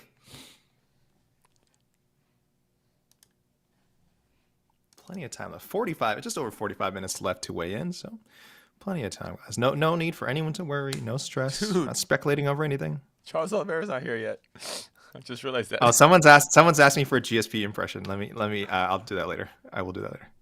It's actually much better than my Ronnie Dangerfield. I mean, it's a pretty low bar, but It is. 135.5, the official weight for Journey Newson.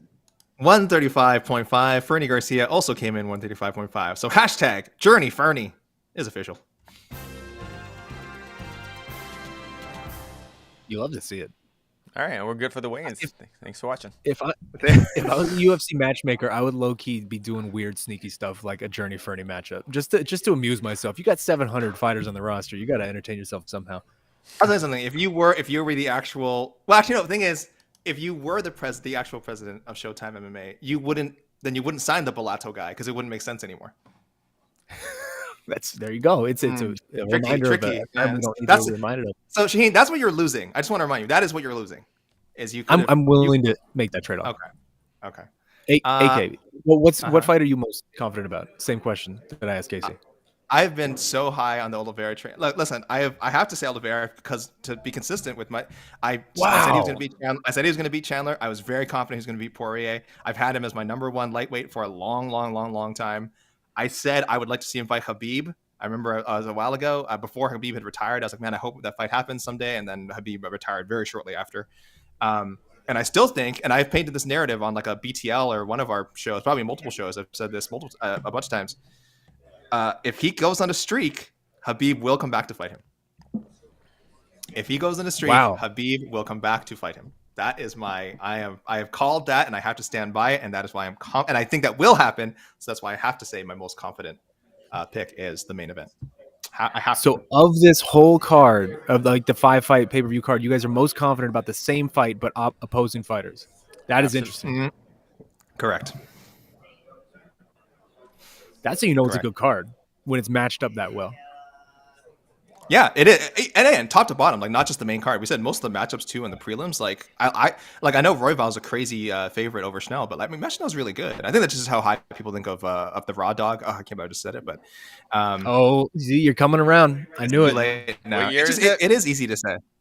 It's the year of the tiger according to the Chinese calendar. Yeah. So get it straight. I think Lupi Ariane is a great fight. Journey Fernie. I mean, what else needs to be said? Is that the fight you said Casey was the highest? We said Royval was like 92%. Actually, Fialho. Fialho and Royval are kind of like right at the same, about 94, 95%. Yeah.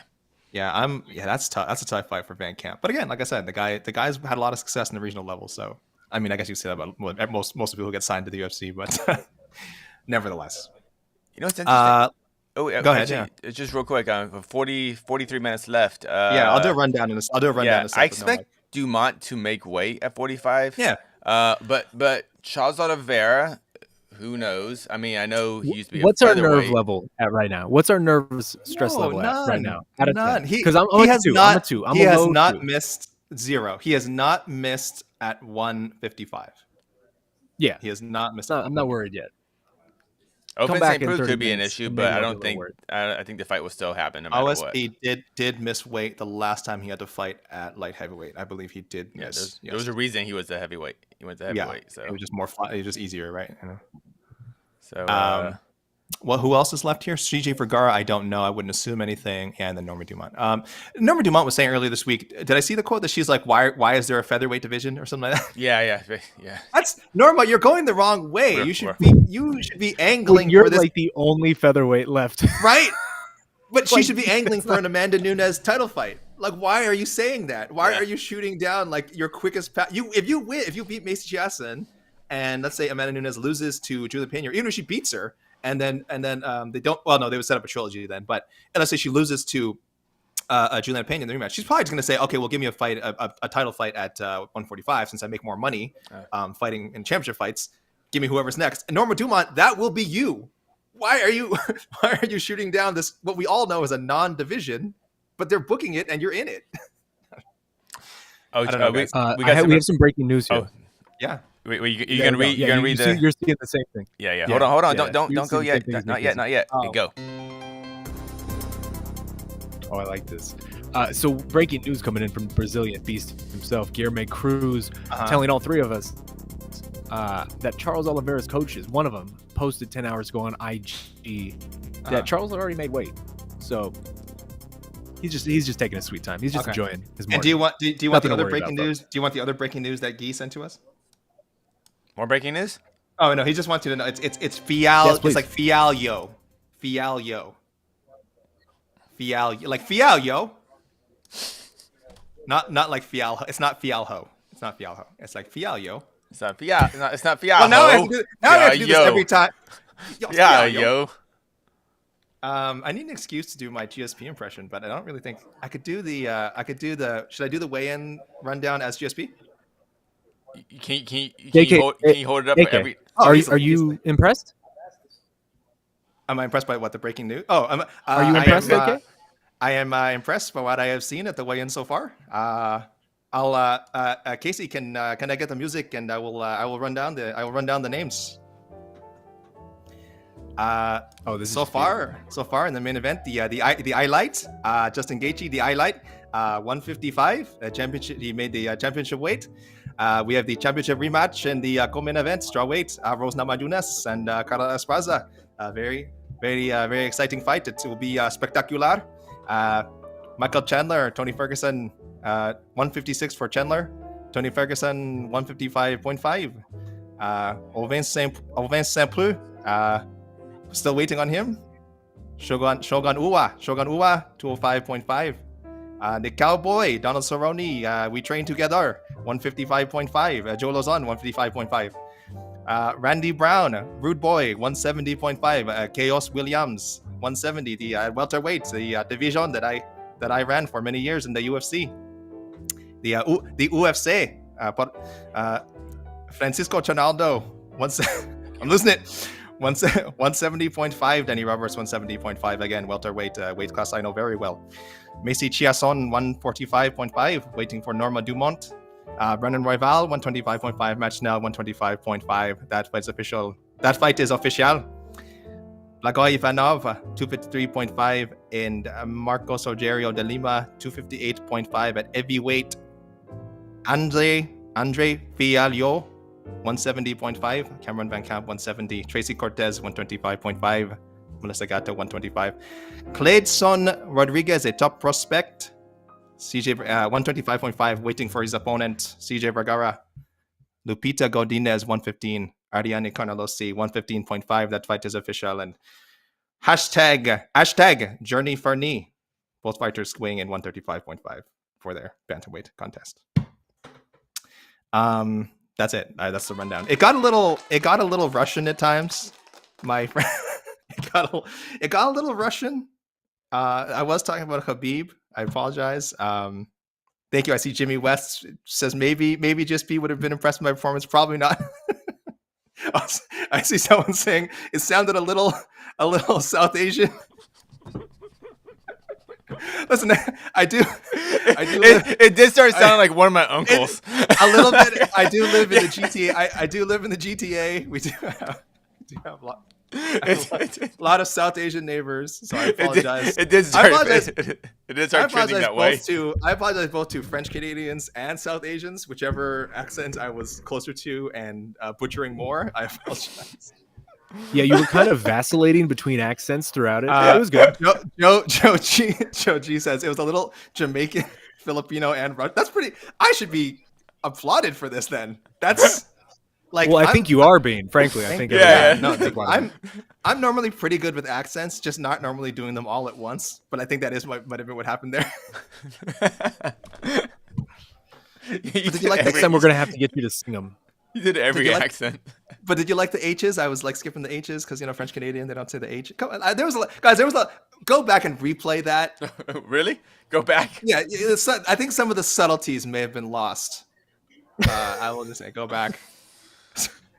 Someone said I sounded like Jamaican GSP, and the funny thing is, if I try and do a Jamaican accent, it would sound like something else completely. So maybe next time I master Jamaican accent, which is hopefully never, because I shouldn't. I'll try and do GSP instead, because apparently that's closer to. Randy Brown would be very offended, I think, if I tried to do that. So I apologize to Randy. I apologize to literally everyone who is listening to this for what just happened. But I was asked. I like your apology tour has been longer than the weigh-in. Yeah, what is going on right now? Listen. So this was hold on. Before we move on, I was gonna say the person who requested it, that was for Cigar Patel in the comments, who says he is Indian. And he says I sounded like his dad. So. Yeah. So I may have been a little off.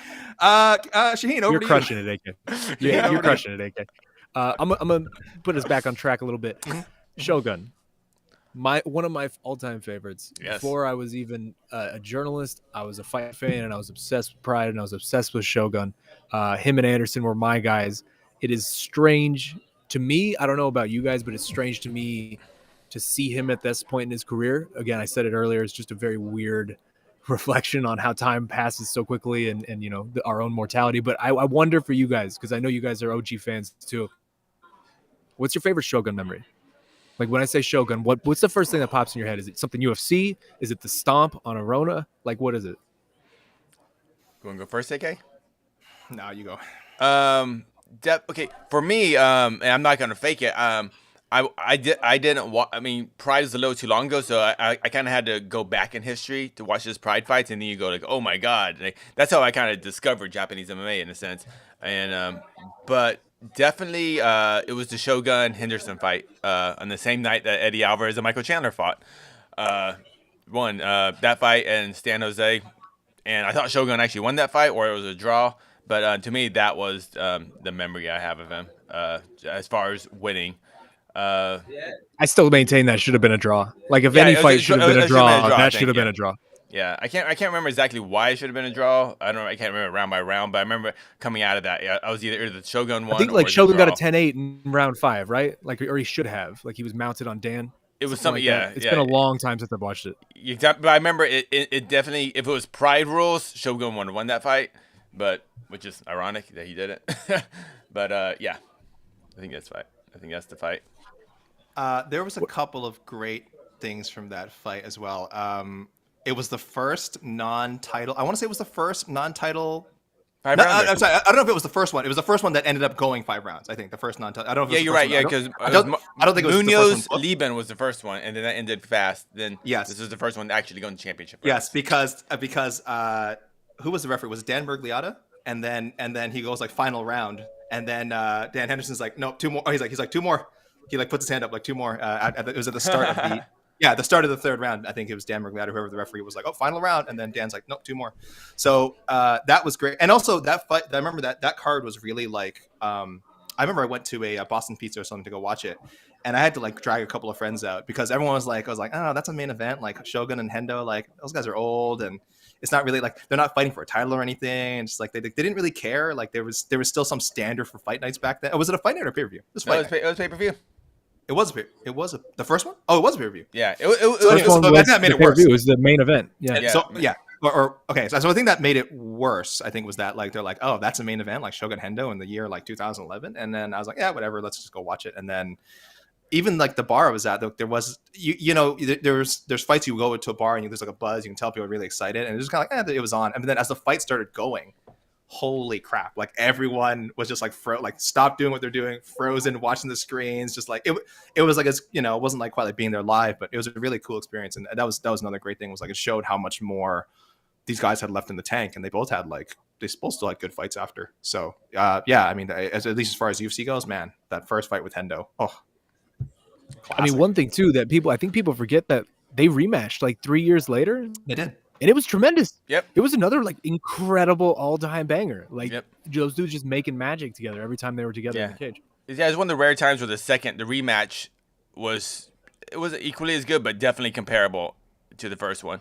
See, I think when the UFC does try to run back, great fights again that aren't necessarily championship fights, the rematches just aren't the same. With some examples, Griffin Bonner 2, not the same as the first one. It was Antonio Silva and who did he fight? That was Mark Hunt. Mark Hunt. The second fight was just not like the first one. But yeah, Henderson Shogun 2 was definitely just up there too. I mean, as far as like each fight was amazing. Who do Just you one guys of the think? all-time greatest nights of MMA action all around. Who do you guys think? It's way too early to say. He has this fight ahead of him. He said he wants 2 more. Who's the last guy, guys? Oh, who does he fight last? So I have to say I love the fact that because like we asked him like, do you have any preference? Do you want it in Brazil? Do you have an opponent? Like, no, nothing. No, just wherever. I'll fight wherever. I'll fight whoever. It's like, dude, this is your one time to like, hey, I want Brazil. I want this opponent. Like, set up something nice for me. It's like, nah, man, I'm Shogun. I'll do whatever. Just give me something. Like, that's tremendous, man. That is so old school. Like he is somehow both like reflective on his and appreciative of his career, but I also don't feel like he has like he's weirdly like without ego. You know what I mean? Like this is a guy who, if he was ever going to crow, like this is the time to, like I said, it could be the last time. This is now the time for him to go back and say like, oh, I remember this and this was great, and yeah, I hope they remember me in this way. He just kind of like, I'm really content with how my career went. I'm glad I finally made the decision to retire, and let's see how this fight goes, and then after, let's see how hopefully I can fight again before the end of the year, and then I'm done. And it's like, wow, like you are a effing living legend. You can have a little bit of an ego, Shogun. It's okay. It's not gonna we're not gonna hate you. Have a little bit of an ego. And maybe when he really looks back, he'll have more to say about it. But he's just kind of like, it feels like he's still in the moment of his career. What I appreciate it's genuinely incredible because like I think I'm probably not alone in this. Like midway through his UFC career, it felt like this was going to be a Rory McDonald situation, right? Where it's just like this is somebody who flamed out early, and we sort of like his career was cut short because he was in this so young, and he just got so much damage so young in his career, and we wouldn't see somebody fight until he's 40 like a Shogun, and yet here he is still at 40, like still doing it. Like he's a marvel, man. He really is a throwback to the old days. One thing I like about Shogun too, and I think us in the media really have a bad habit of this, but Shogun became a freaking star, a freaking A-side, without ever talking crap. He never had a shit talk. He never had to call out someone. Ever. Like after Shogun won a fight, we're not going, great fight, but man, did you like that call out? That call out was kind of weak, huh? We don't do that about Shogun. Shogun's like, because he's one of those guys. He just fights, and we just hope the matchmakers give him fights that make sense. That's about all we hope for. But we don't expect anything from Shogun outside of the cage on the mic. He's like, just do your thing, man. And I don't know how fighters get to that level where we don't care what they say, on the mic. But Shogun's at that level. And he just I think it used to be easier. It definitely used to be easier, right? Like 10 years ago. Maybe, I feel like there were a lot more guys you could point to that were like that, whereas that's much, much harder now in this age of social media, 24/7, having to let everybody know what you're doing and promote 24/7, that type of thing. Like I feel like that was so much easier back in the day when it was the appearances from these guys were sparse and you wouldn't know what they were doing between fights. Yeah. Hey, everything. Yeah. Like I know there's no real answer. We know this, but like if Shogun. If that 22-year-old Shogun showed up at the UFC today, is he the same star? Or was there something about he just came at the perfect time with pride and just came over at the perfect time? I don't know. And don't forget too, Shogun. If Shogun shows up in the UFC today, if Shogun shows up in the UFC today, he has a completely different rule set to become a star because he was partly a star because of that shoot box, stomps, soccer kicks, the violence that they were enacting in the ring it was so visceral and it was so just wild to watch back in the day. People forget that too about Shogun, that when he came over to the UFC, we took away one of his greatest weapons, which was his knees, and especially knees on the ground. Yeah, and his soccer kicks, north, south, all of it. Yeah, it's north south. Yeah, like that was such a giant part of his game that he couldn't bring over here. And remember, it took a while. I mean, probably one of the most disappointing times I've ever felt watching a fight as a fan was when Shogun, I think, lost to Forrest Griffith. His first UFC his fight. first fight. And it was just an ugly fight. Remember, it was just not pretty. And it was like, this is not the same Shogun. And, of course, at the time where everyone was going, oh, steroids. But Shogun was super injured, and he had a completely new rule set. He was fighting in a cage the first time he fought in a ring. So I'm happy that, I'm happy that you talk about Roy McDonald kind of guys who kind of started fast and, whatever. But, yeah, Shogun definitely came back. So, I don't know if he's gonna win tomorrow night, but I just hope he looks, like a high level fighter still. Can he just, for his last fight, like go up to heavyweight and fight like Chris Barnett or something like that? Can we just do that? Like, yeah, does it have to be a Can we just? Come on! Why? Chris Barnett is a massive man. What are we doing to Shogun here? I mean, he's massive, but he's kind of short, isn't he? He's not like that tall, is he? Shogun's probably taller. I mean, yeah. He's probably taller than him, right? Here's my other option. This is Jose calling. Oh, hey, Jose. It's going to happen for Shogun's last fight. So go ahead, Jose, UFC please. is going to re-sign for one fight, soon to be free agent Lyoto Machida, and then we can finally get the match that we deserve, and then they can both retire, and Lyoto can go do karate combat right off into the sunset. Is that something we want? Because if we want it, it ain't gonna happen. Jose Young's with the mic. Guys, in the comments, let us know The if mic you like from me, that. just to say that and then handed it back. Look at that. Shogun Rua versus Lyoto Machida 3. Let us know. I mean, really, Shogun's kind of 2 up in the series anyway. But the first fight, very controversial. But yeah, send us your questions, guys. We will answer some. We are waiting for a few more people here. So AK, real quick. Talk about that first fight between Shogun and Machida, which everyone concedes that Shogun won that first fight.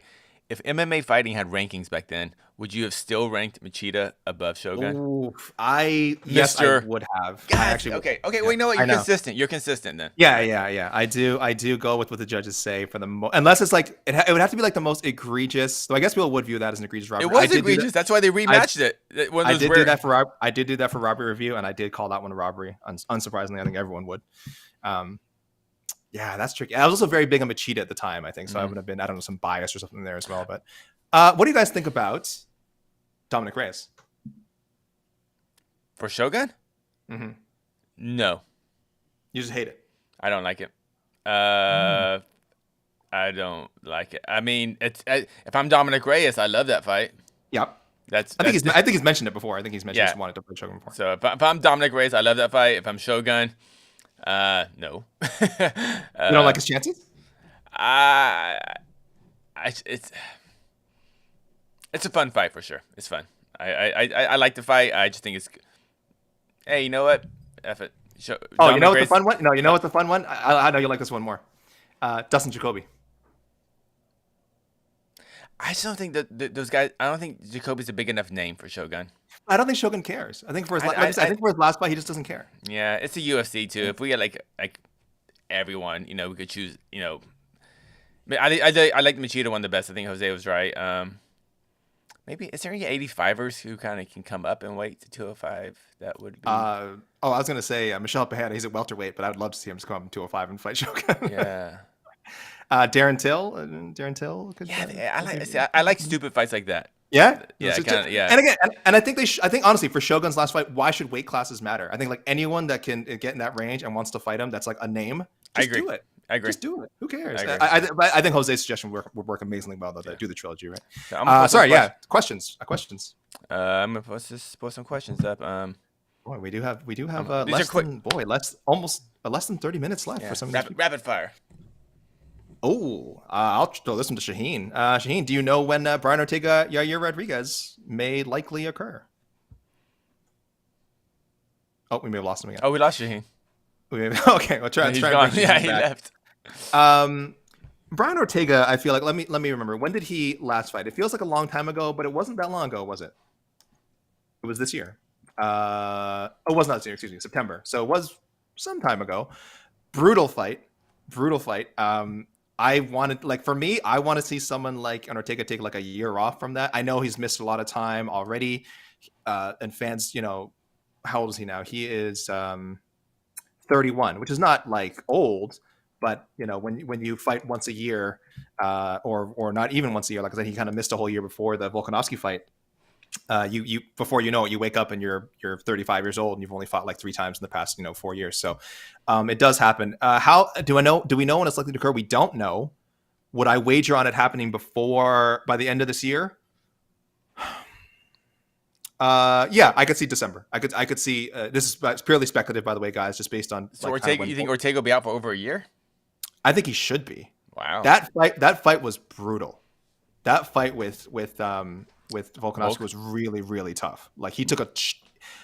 I mean, remember the beating he took in the Holloway match? I don't know if this was as bad, but it was like close. And when you have 2 fights like that in 3 years, I don't care how tough you are. You're human. And Brian Ortega is super tough. No one would ever question Brian Ortega's toughness. You are human. And I think he's thankfully has made good money, both, being in high profile fights and pretty marketable guy. He's got himself some good endorsement deals. He's with Modelo, things like that. That's like the one major deal we know about. I'm sure he has a lot of other endorsements. If he can take time off, please, Brian Ortega, take time off, heal yourself as long as you need to. I wish we could all be like Joe Lauzon. They asked Joe Lauzon, like, are you going to retire soon? He's like, I don't know. He's like, Joe Lauzon's like, I don't care. I can fight whenever I want. He's like, he's always had a job outside of fighting. Before the UFC, I'm talking about Joe Lauzon now, had a job before fighting, outside of fighting. He still does now, and he will now whenever he's done fighting. So I wish everyone could be like that. I don't know if Ortega is quite in that situation, but I think he is going to take his time for coming back. Yeah, Yuri Rodriguez, we know, is always kind of taking his time before getting back in there and fighting. So I do think it'll be I do think for Ortega, it'll be a year. I think we see this like November, December, if we see it in 2022. Shaheen, are you back with us? Wait, AK, real quick. Oh. This was rapid fire, and this was a yes or no question. I can't do that to the people. I should have. Do you want GSP to answer the question next? Mais non, je ne pense que le doute Ortega. Yeah, okay, I'm sorry. My French is terrible. All right. This is a fake language that I'm hearing here. My French is so bad. I apologize. All right. Find some more. Any more? You fellas hear me? Yeah, I hear you. Yeah. Actually, can I get Shaheen's take on this real quick then? Shaheen, Ortega versus Zaire. You think it happens? Do you know? Do you have any inkling of when it might happen, or do you think it might happen? I believe it's going to happen. I don't know when, but I would imagine probably late summer.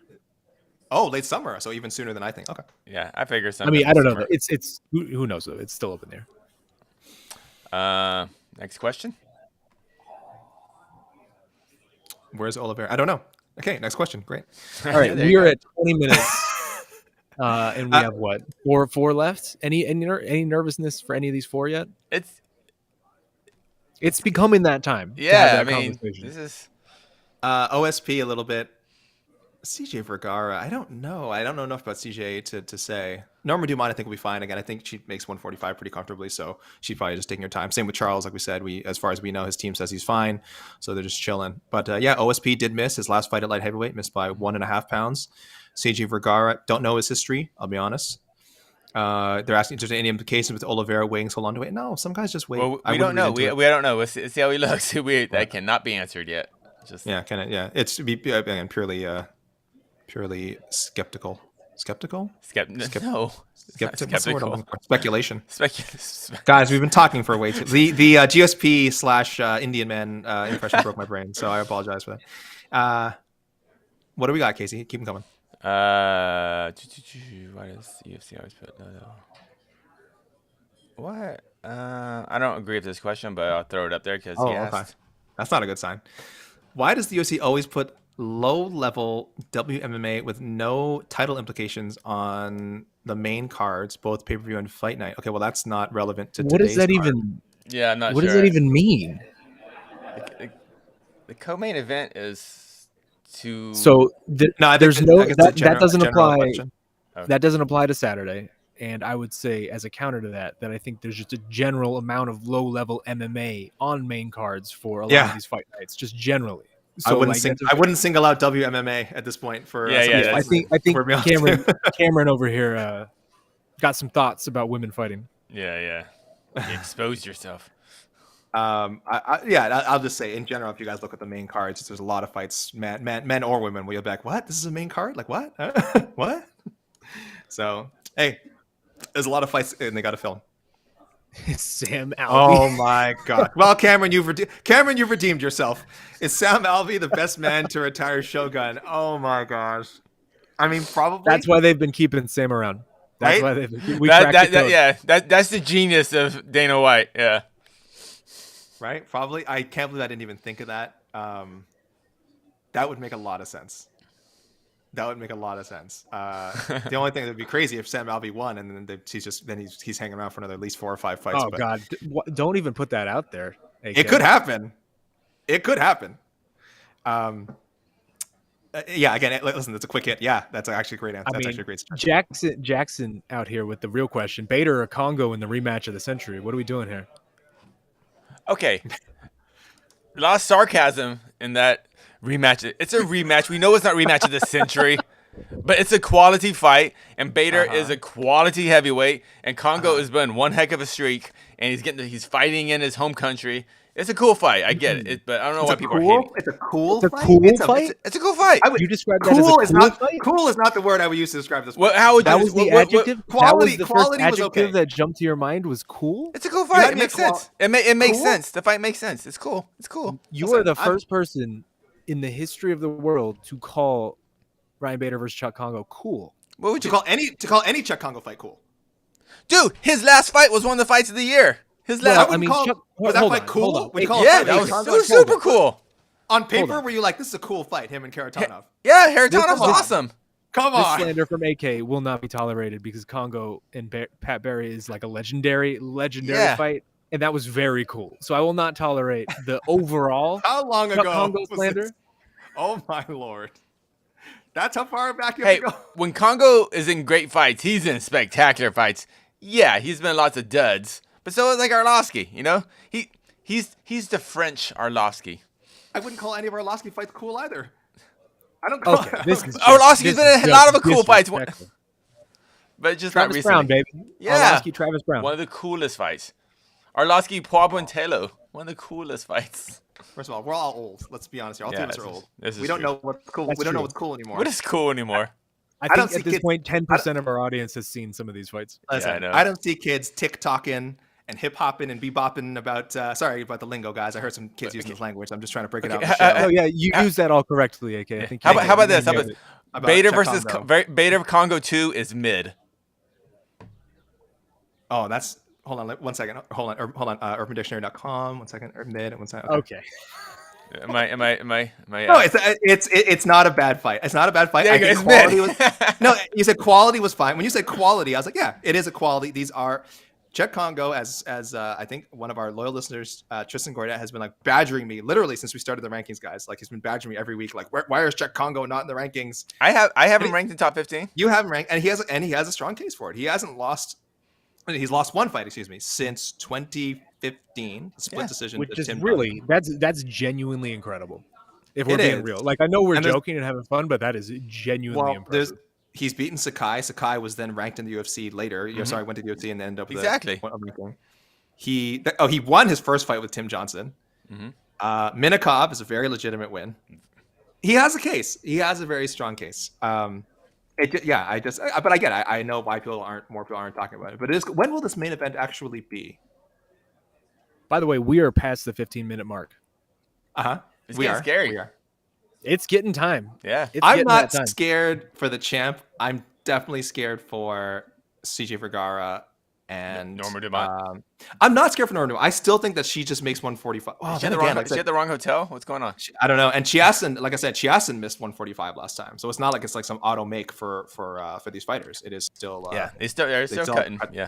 They both have to cut, and Norm Dumont does have to cut down to make it. She's not just walking around 145.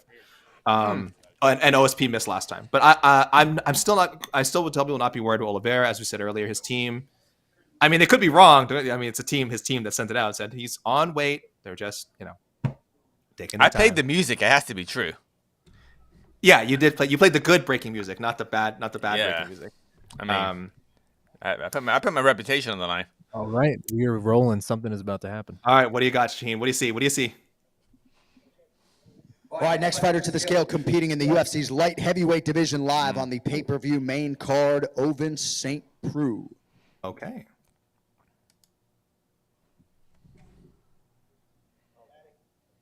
He is wearing the towel. What? No box of shame? Like, do they have the box of shame set up? Or box of They're redemption. calling for Or the box box. of redemption. Calling for the box. Box is coming on the stage. Okay. He's already toweled.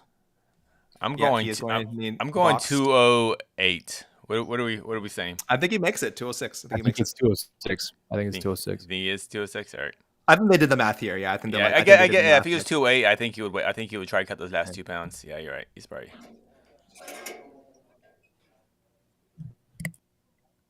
Yeah, hands up. What a professional. Man. Yeah, No he's on elbows. weight. He's on weight. No elbows in the box.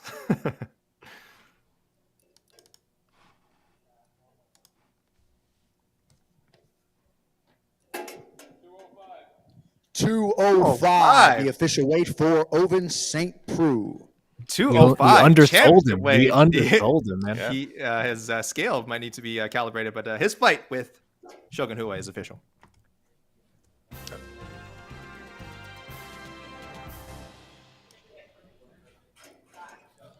There we go. So, there you go. He's hitting the pose. Is that what's he doing there? The Omega? What do we call that, Shaheen? He hits that pose all the time. Do we know what he's doing? Is that it's Tennessee, or it's a Tennessee thing, right? It's volunteer. Volunteer. Okay. This is frat. All right, moving on now to we're still the rolling. UFC women's featherweight division. Norma Dumont. As we welcome Norma Dumont. All right. Oh, he put a little French on that. He said Norma Dumont.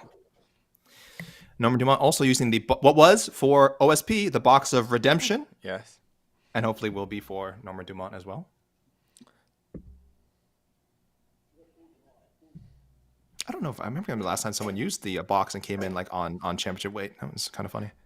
It is insane the UFC has a featherweight division, honestly, when they don't even have rankings for it. It's really bizarre. Like they can't even pretend. Like we don't even do rankings for 45ers. I think they do have 5. I think they at least have 5 featherweights. I'm pretty sure.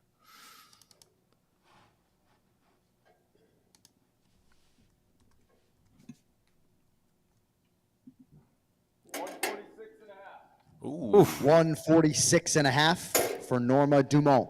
Oh man, I got a 146.5 for Norma Dumont. So that fight is not official. No music. No. She will need to cut another half of a pound, and we will find out for you what's going on. Right. Right. Oh my god, that is Jeez, Casey. Hey, I did not like hearing that music. Wait, what's she doing? What's going on? She's just getting her clothes back on. Oh, okay. Yeah, the box of shame. Okay, she's gonna pose, but Shaheen, as far as you know, it is possible that she can get extra time. I will find that out for you, fellas. All right. I still do not understand that because the extra time is built in to the weigh-ins. The weigh-ins are at 9 o'clock, and you get 2 hours extra. I'll tell you this. So she does not. So Norma coming in real quick. Norma will have division CJ Vergara. Oh boy. Norma will be given 1 hour extra to cut that half pound. All right. Okay, thank you, Shaheen. Charles Oliveira, what is going on, sir? He's just doing it for drama. He's probably gonna come out eating a sandwich or something. Yeah, definitely.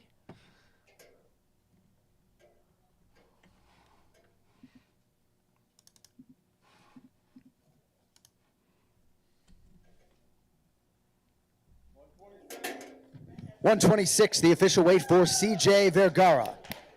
126 for CJ Vergara. His fight with Kleydson Rodrigues is official. And a massive ovation for him here in the back room. Look at that. Arizona boy, or what do we know about right, CJ we Vergara? are just waiting on the champ right now. Texas. We got 8 minutes to go. Charles just making everyone wait. He's just milking it. He'll be fine. I mean, Dude, this changes a lot. I mean, this is fashionably late, fellas. He's the champion. He runs on his own time. Let's go to DraftKings. Let's see if people are. If that line is moving. I don't know. I guess we're going to see, and how he's going to look in that little 45 seconds. We get to see him in public when he walks to the scale. We will take a look. Man. Norma Dumont will have 1 hour to cut the final half pound. Okay. So we have a question from Tyrone. Yeah, hit it. What is this? What the f? What is he or where? I mean, I assume What is he? The W in this case probably stands for where. Really, you gotta be more. Why? It could be why. Yeah. Why is he the way he is? I don't know. Or what is he's a what, character. What he is? He's a Well- UFC lightweight champion. While we're waiting, I just Mhm. got a little fun fact from our good pal Aaron Bronstetter here, who's sitting next to me. Norma Dumont, if she is not able to cut this half pound, which I would imagine she will be the second female featherweight in UFC history to miss weight. After Macy Chiasson. Yes, sir. The woman she was fighting. She just missed weight in her life. And where were you when it happened? History in the making. These are the moments we remember. Well, hey, listen, Norma Dumont, she says, I don't know why she's asking about, like we said before, why is she asking about the featherweight? Like, why is there a featherweight? This is why there's a featherweight, Norma, because, I mean, the last time she tried to make bantamweight, gosh, what happened then? I mean, she's missed there, right? Even 139.5 the last time she tried to make bantamweight. So, I don't know, guys, I don't know what the issue is, but obviously something they have to sort out. Norma Dumont. Talented fighter. We've seen a lot of fighters with talent in the UFC. They get caught up in this weight cut game, and for whatever reason, it doesn't work out for them. Full circle, right at the top, we said Charles Oliveira, right? All right. It appears there's a lot of motion going on in this room right now. I think the champ might be here.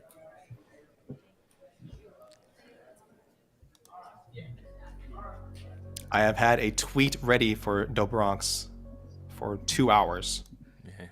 All right, our last fighter to weigh in There we today go. is the man around whom this fight card was built, the undisputed UFC lightweight champion, Charles Do Bronx Oliveira. The champ coming in with 6 minutes to go. He's looking confident. Yeah, he just took his time, I guess. Oh, no box. I think we're good. I think he's fine. Yeah. He's looking like he's having himself a good morning. Whoa. What'd they say? Oh, Whoa. we heard a 156. Yeah. He needs to make I heard 155 for the title fight. 156? So far, it's 156. We have the box coming on stage. Confused. He looks confused. Oh, the box. I think his team maybe miscalculated. Or again, it could be a scale thing. We've heard this happen before, guys. People say this. Their scale says one thing. The UFC scale says another thing. So that shouldn't happen, by the way. But it has happened before. Those trunks do not weigh a pound. He is not on. I mean, that's the scales. Oh boy. We'll see because he looked very confused. Hands up, Charles. 156. Where's his hands? Grabbing the edge of no, I shouldn't say. Seriously, that's what. Hands up.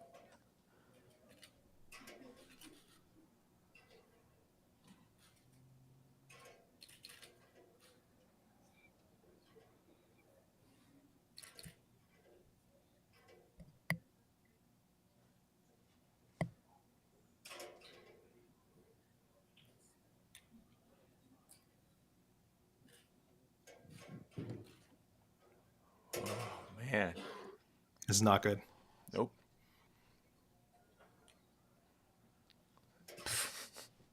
Hands up. Ah, man, I can't believe they let him get away with this.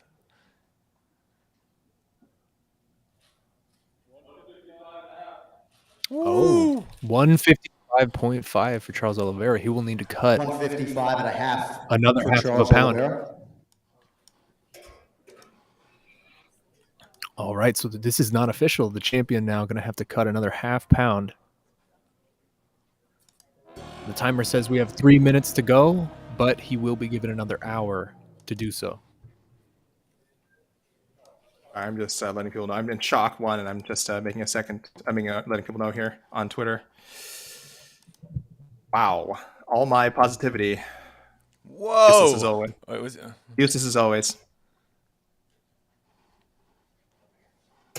Charles will have 1 hour to cut Okay. the final half pound. That is. I guess we're hanging out for an hour then. Jeez. We'll hang out. Yeah, guys, we'll hang out. What's the plan here, producer Casey? We can hang out for a bit, answer some questions. Well, wait I mean, unfortunately for Norma Dumont, we're not hanging out for her, but for the main event for pay-per-view, I think we're hanging out for an hour. This is unprecedented. We are beyond time. The timer went to zero, Casey. We're supposed to. You're supposed to play the music now. I have to change the timer. I got to add another hour. Crap. Hold on. This is. I'm supposed to be thanking you guys right now and going like, oh, thank you, Casey, thank you, Shaheen and Jose and Mike and everyone, and we'll see you guys later. But I can't do that. I can't. We are sticking around. We are. Yep. Boy, can we throw up his if we get a chance? What was it on Instagram or whatever the coach's statement? I don't. I just got a copy and paste from it. It's getting Guillermo. Right? Hey, Guillermo, he set me up. He set me up to fail here. He set us all up. No, Guillermo Cruz says that he did get. It was posted on the one of his coach's IG stories that they had made. Wait, this does sound to me like their scale said something else, and they just again, that's not the way it should be, but it does happen. So I don't know what. Honestly, I don't know what it said. If it said 135 on the dot or even lower, and it's just, but very strange that they had this much time. And apparently, again, we read that message. That was 45 minutes ago that we read that message that one of Charles Oliveira's coaches said that, yep, he's on weight, no problem, coming in. And then comes in right at the end. Someone's saying, AK, do some polls. Guys, I'm really not in the mood for a poll right now. Whoa, wow. Listen, normally that's how you know things are going down. Normally, I'm taking polls 24/7 every which way, but today, like right now, I just am not in the mood for it. And let's wait until like the post-fight show or something. Can you do a read-through in your regular Toronto voice? Charles Oliveira. Sorry, excuse me.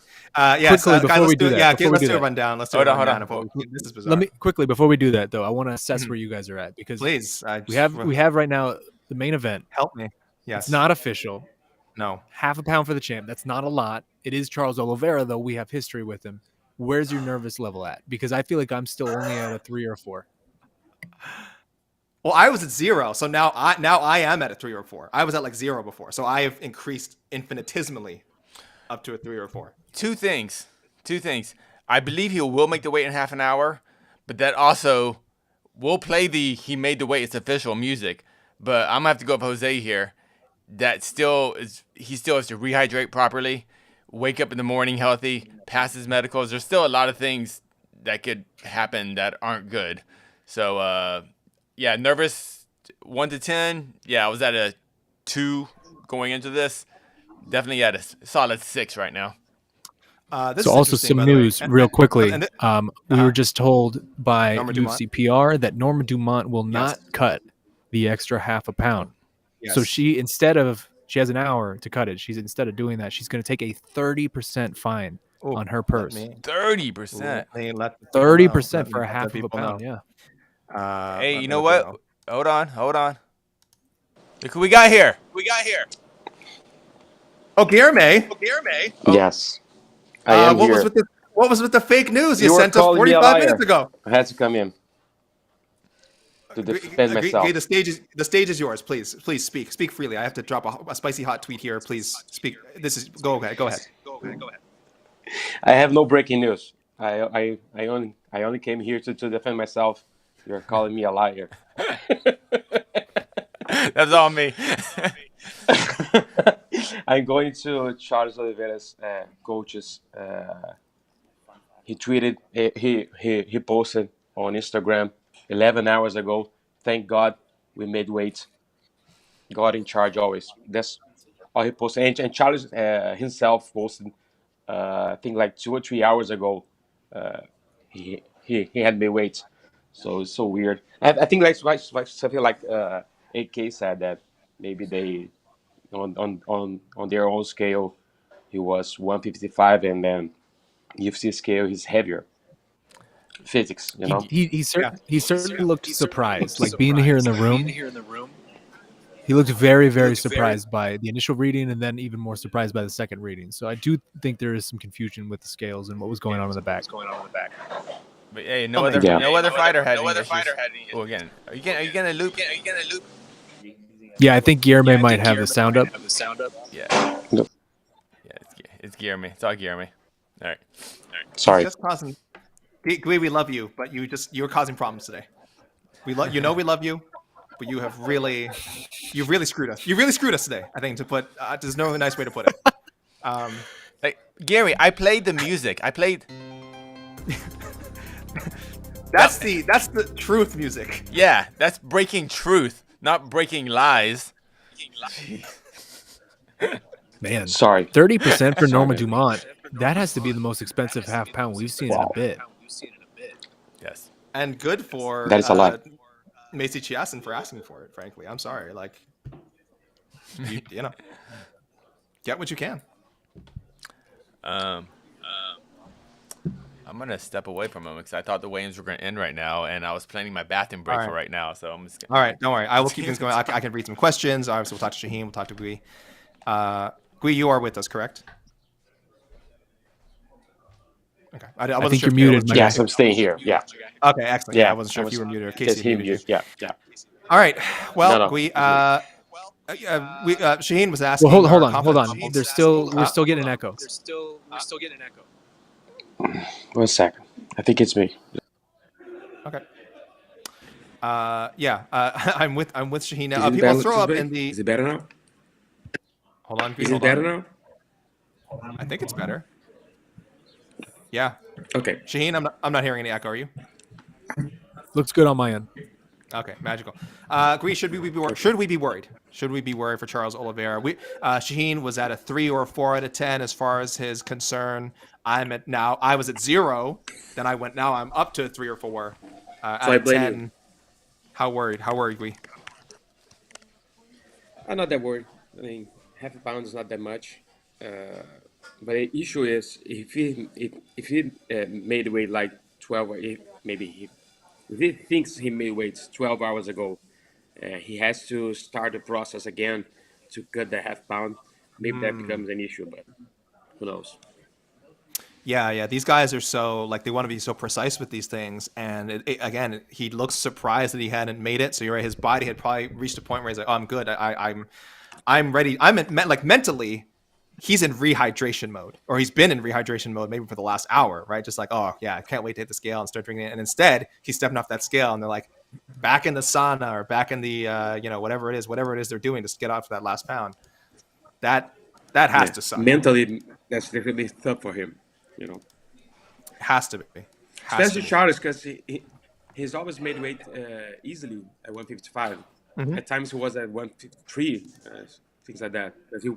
When he was trying to go back to 145, and now to do that for a title fight, that's gotta be tough for him. Yeah, I had seen. I think Aaron Bronstetter say he'd come in as low as 152 at lightweight. So again, because he was trying to convince the UFC to go back to featherweight.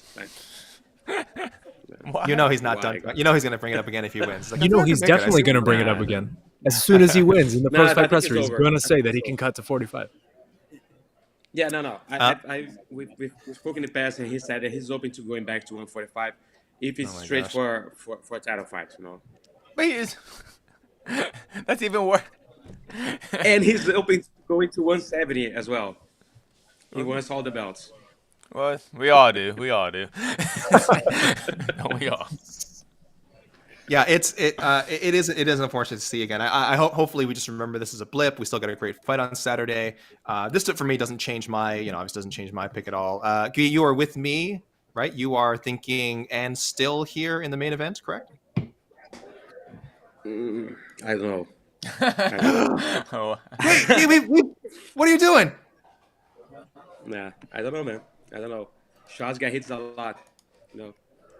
She tends to get hit a lot. Yeah. He got dropped by Chandler. He got dropped by Poirier. By Gaethje. Is he getting back up? I don't know, man. The guy hits really hard. So if I contend that Chandler just made one of the biggest mistakes we've ever seen in championship history when he dropped Charles and then decided to go to the ground of him rather than make him get up and continuing that fight. Yeah. I think Chandler's the champion if he doesn't make that mistake. But that's how fights go. Charles did it. Good for him. But man, Gaethje, if he gets hit like that from Gaethje ain't gonna make the same mistake Chandler made. So but obviously Charles can win, but this isn't a good sign. Chandler decided to try to submit Oliveira. I mean, Gaethje is not gonna try that.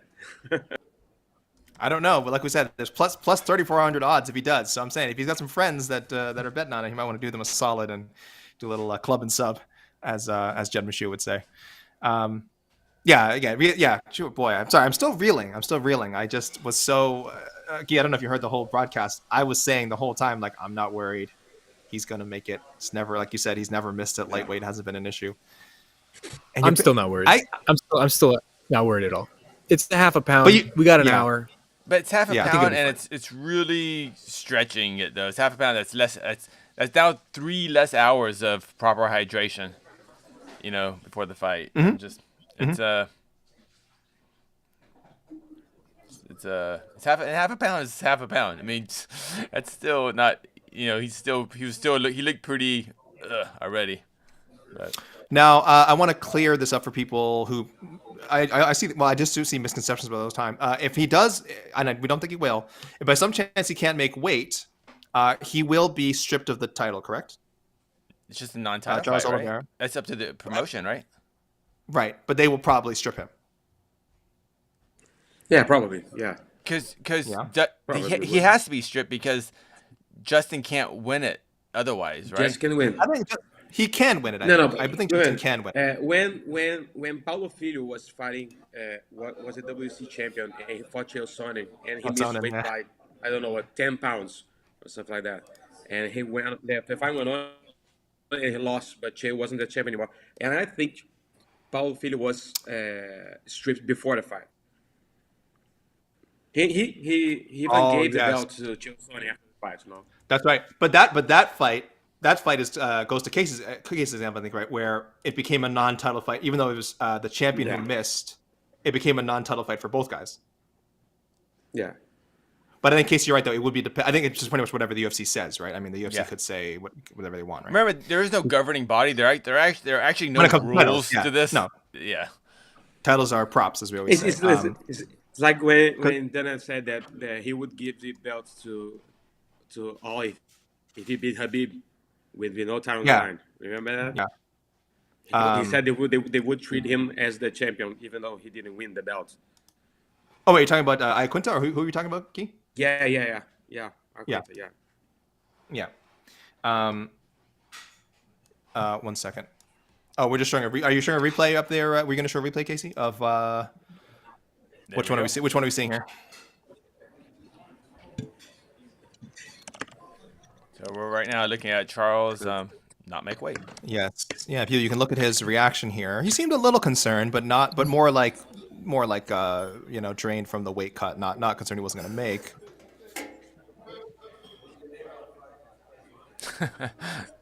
What a surprise. That look, yeah. That look. Definitely did not. Wait, you know what? I'm going to get a replay on that look. Here we go. When he finds out he's missed weight. And here it comes. Casey, can we replay that one more time in slow-mo? Can you go step by step there? Let's really break down. Okay, yeah. Oh, what? First to the left to the guy reading the weight, like, bro, are you sure? There you go. That's the look. That's at the guy saying the weight. He's like, and then to someone, and then to the team, to officials, and the guy. Did we? That's to the guy that runs his Instagram account. What's that was the story. Okay. Yeah, there we go. Back and to the left. Back and to the left. Okay, and then he steps off, and he's like, "Now we really got to figure something out here." Again, we want to repeat for everyone, it is likely just a scale misunderstanding. Their scale was just not calibrated with the UFC scale. And so his coach would never lie. That's the thing I want to say. Yeah, and again, why would you? Like, what would you gain? Like, what would you gain from your fighter being off? Right? It makes I don't think he was. I don't think it was Charles like holding the phone and tweeting. Someone tweeted for him, but tweeted on his account saying that he had made weight. So it's all too weird. Mm-hmm. Now we're seeing him. He was in the box, which turned out to be the box of shame. Technically. Yeah. Because he did miss still by 0.5.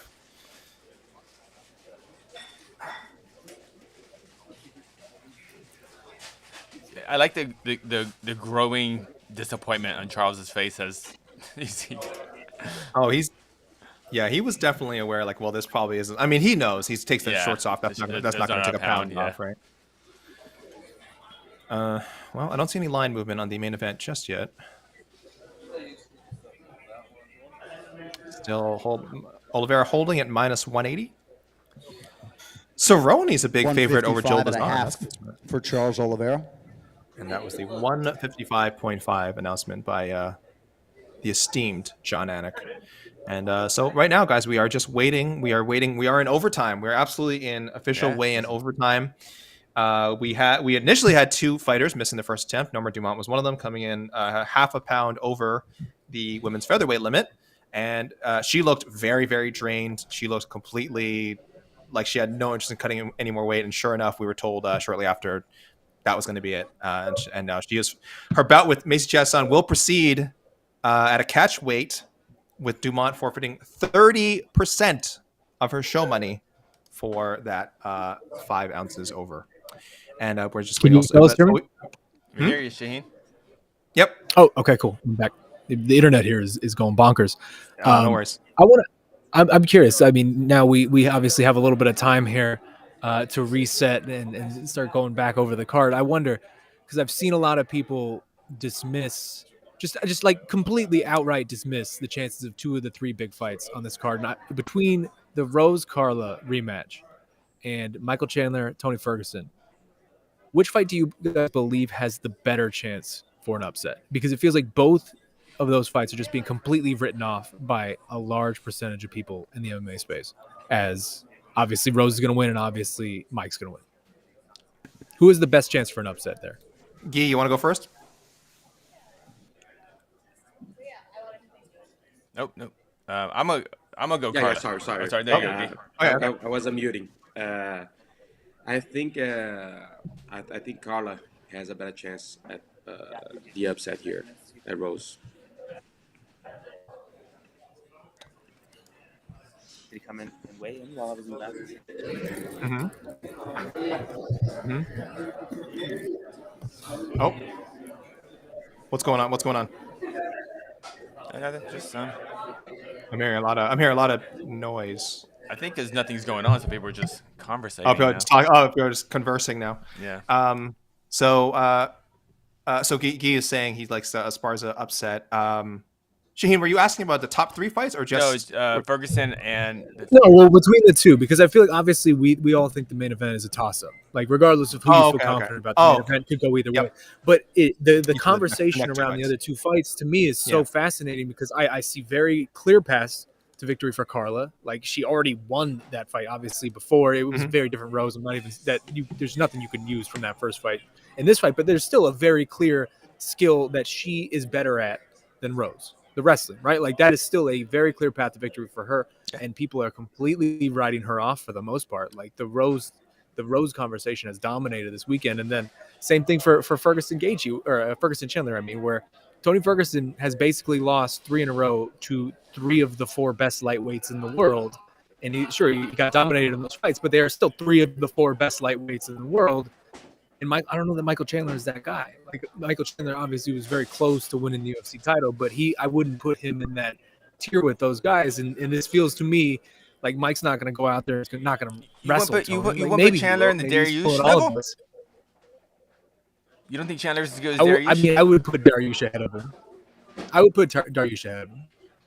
I mean, Mike's lost a lot of fights. Like, I love watching Mike fight. He's an incredibly exciting fighter, but he's lost a lot of fights in Bellator. He's lost 2 of his 3 UFC fights. Like, I would put Dariush ahead of him right now. But regardless, like, Mike's not the type of guy in this setup to go out there and just wrestle his way to a 3-round decision, which is kind of what we've seen with Tony. So, again, the way both of these fights are sort of being pegged and written off as just gimmies is very interesting to me, because I think both of them are completely more competitive than people are saying. Wait, you say Chandler won't wrestle his way to a decision?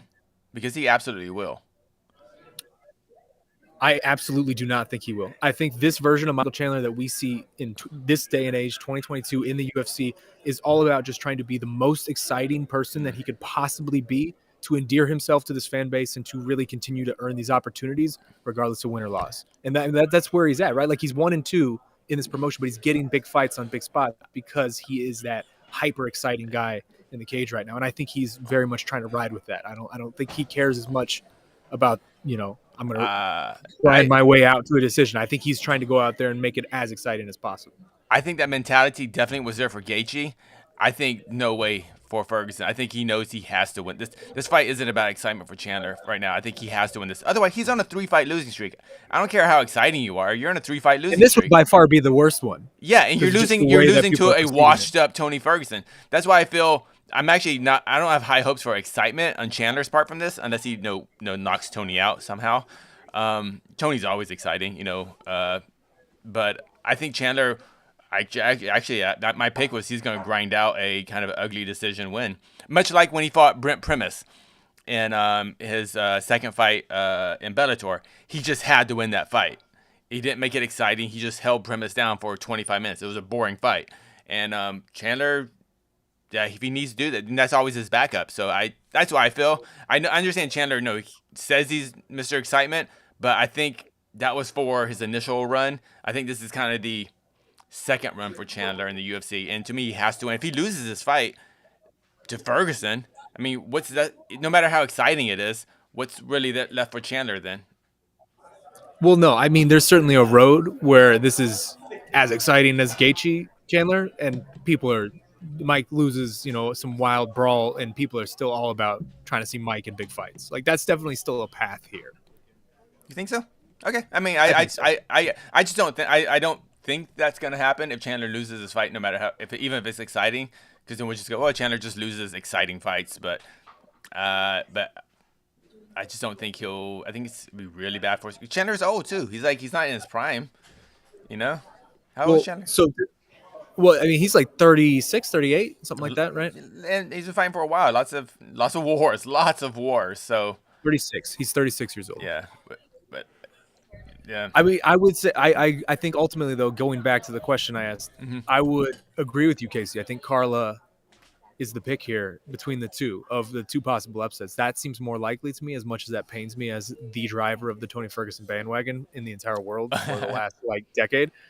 But Carla, like this to me is much closer to a coin flip, maybe not 50-50, but like 60-40 type of fight than people are painting it out to be. It is very bizarre to me the way people are overlooking Carla, and again the clear advantages that she still has in this fight that she has already won in the past. Like, I don't know, man. It's I can see why it's happening, because Carla's not the type of fighter who's going to go out there and make noise, and even in her wins, she's not Mike Chandler just being crazy. Like, her wins are very deliberate and a lot of times very wrestling heavy, but there is absolutely a world on Saturday where she goes out and replicates what she did 8 years ago and just wrestles Rose, stifles her, submits her, and is the UFC champion on Sunday. Absolutely. Yeah, I mean, I love Rose. I think she's obviously one of the greatest strawweights ever, and she might not even be in her prime, but she's not a perfect fighter. I had Weili beating her the last fight in an extremely close fight that can go either way, not a robbery. But yeah, I think Esparza is awesome, and you said everything. She's not that she's not that talker. She's not you're not gonna get highlight reels from her. So we're not seeing these big clips of her knocking people out with one shot, or just doing these crazy heroic screams in the cage after they win like Rose does. Just Carla doesn't have that highlight reel, but she has the Tapology page. She has the resume, to definitely beat Rose.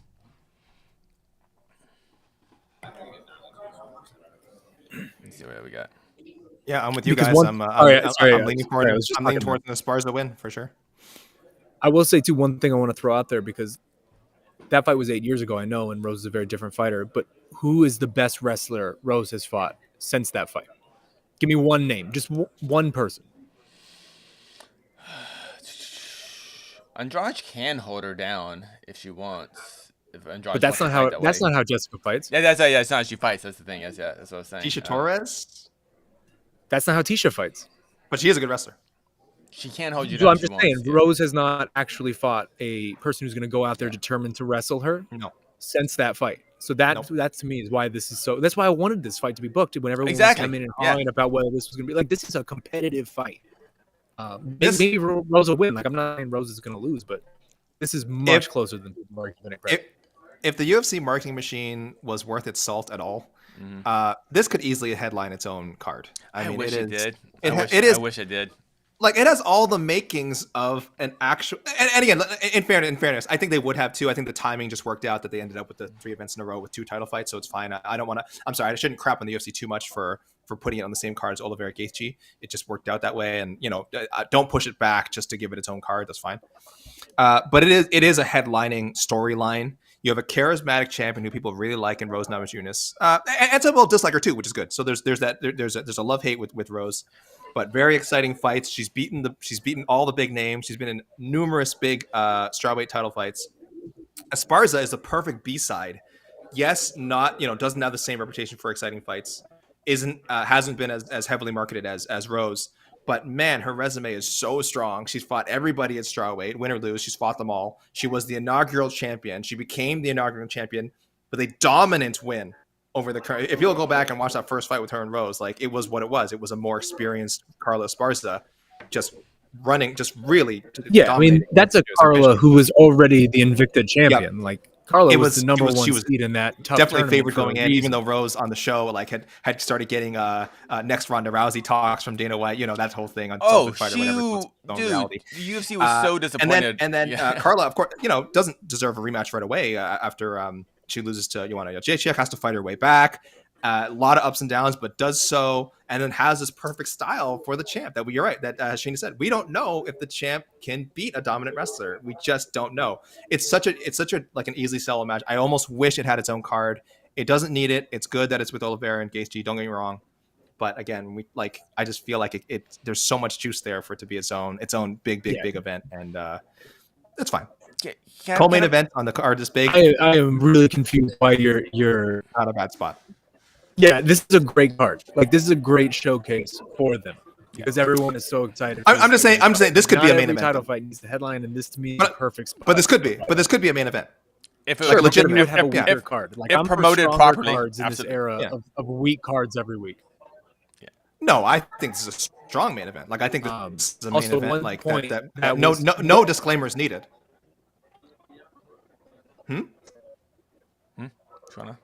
One fun fact that was pointed out in the chat while we were talking: if Rose wins on Saturday, she will actually have then beaten every single strawweight champion in the history of UFC. That is a nice feather in her cap. Yes, and if Carla wins, she breaks a lot. She creates a lot of new records too. Is it the biggest gap between title runs? The longest break between title reigns in UFC history. 8 years. 8 years. Like I think the closest isn't even really that crazy. Close to that. It's maybe like 4 or 5. Yeah.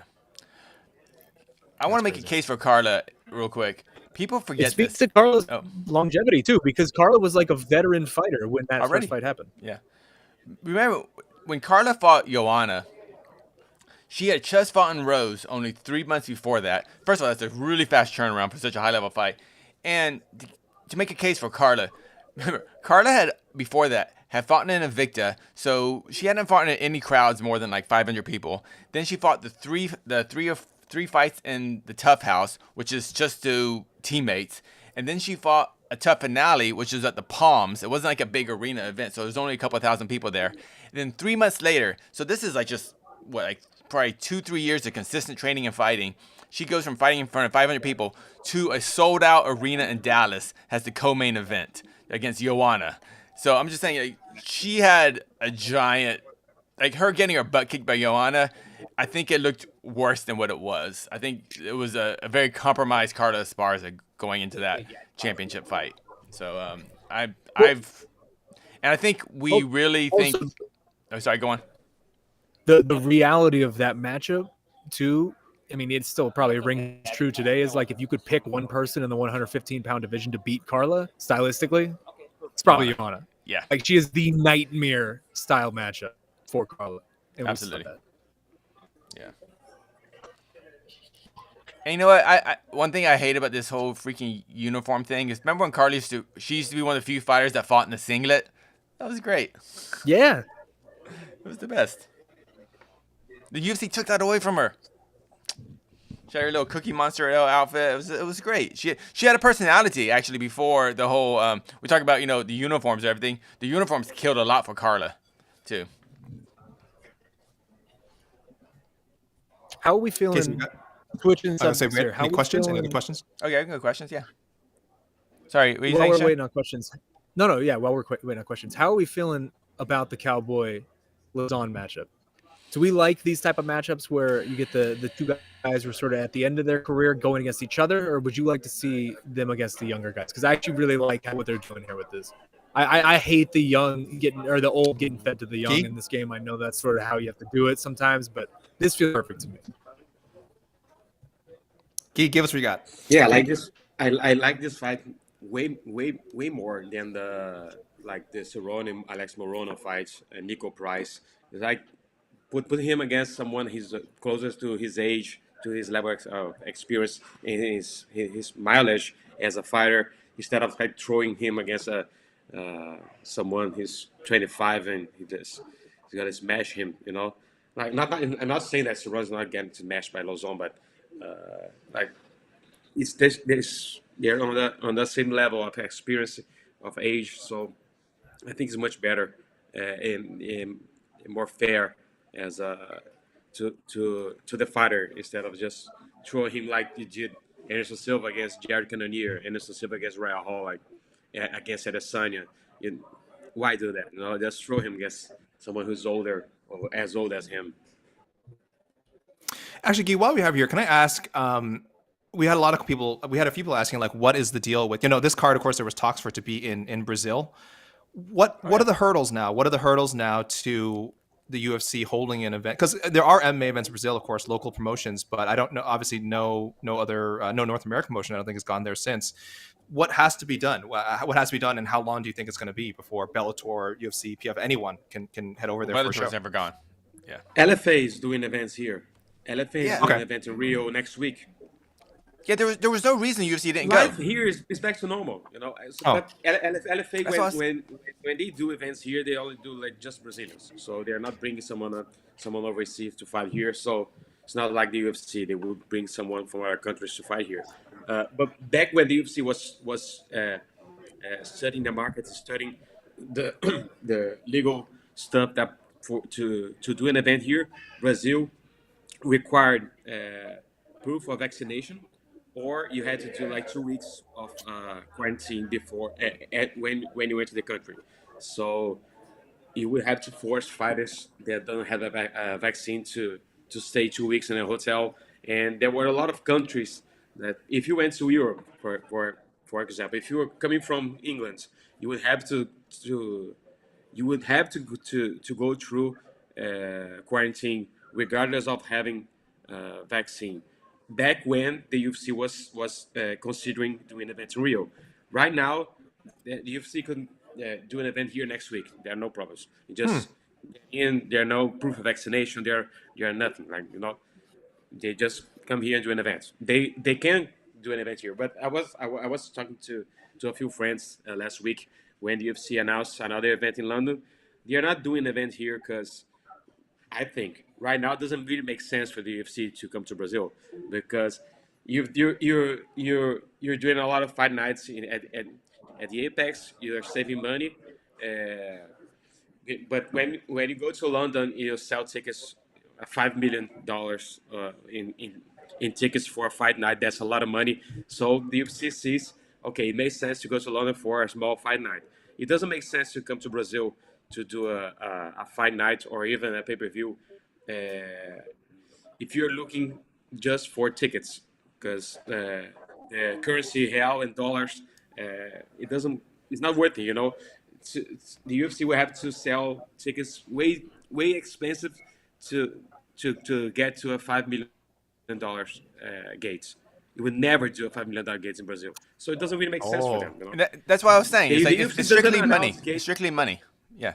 Yeah, the UFC doesn't never announce gates in Brazil, but the soccer stadium show they did in Curitiba, UFC 198 with Verdun and Miocic, I really doubt they did like $3 million in gates for like 50,000 people. I doubt it. Wow. Even with 50,000 people in the arena, because you have to do like the 25 million reais in gates.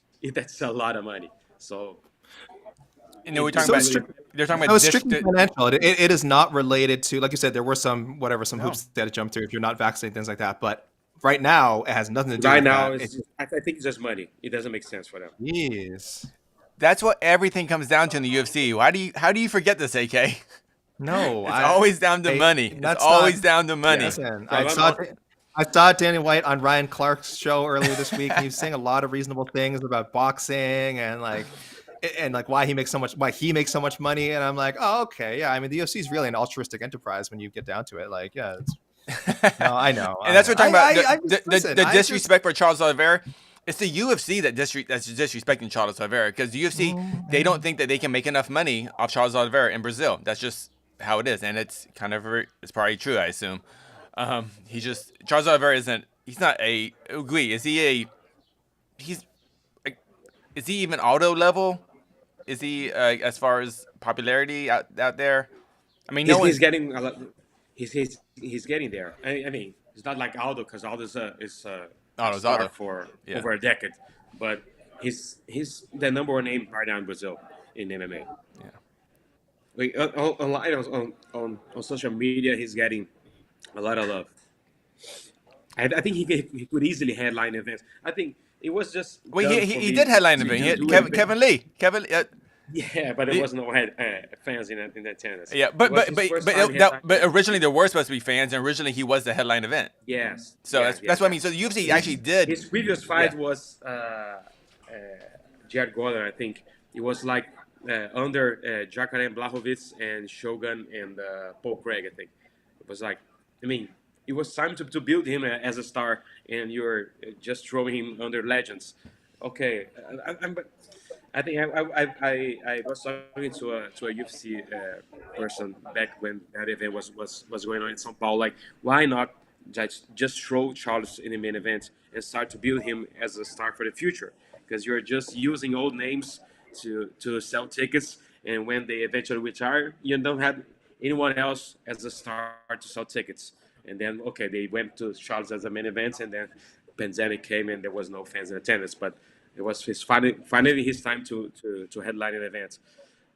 But I think they could easily do an event in Brazil with him as a main event. It would sell tickets fast, especially if they did it in São Paulo. It was so dumb for them to plan this event, this May 7 event for Rio instead of São Paulo. If you're having Charles Oliveira as a main event, you have to do this event in São Paulo. It's close to Rio, but he's from São Paulo. It would easily, it would sell out in 10 minutes easily. I think the UFC doesn't do smart business sometimes. Shaheen, did you get all that? You write that down, Shaheen? Are you back? Are you in the green room again?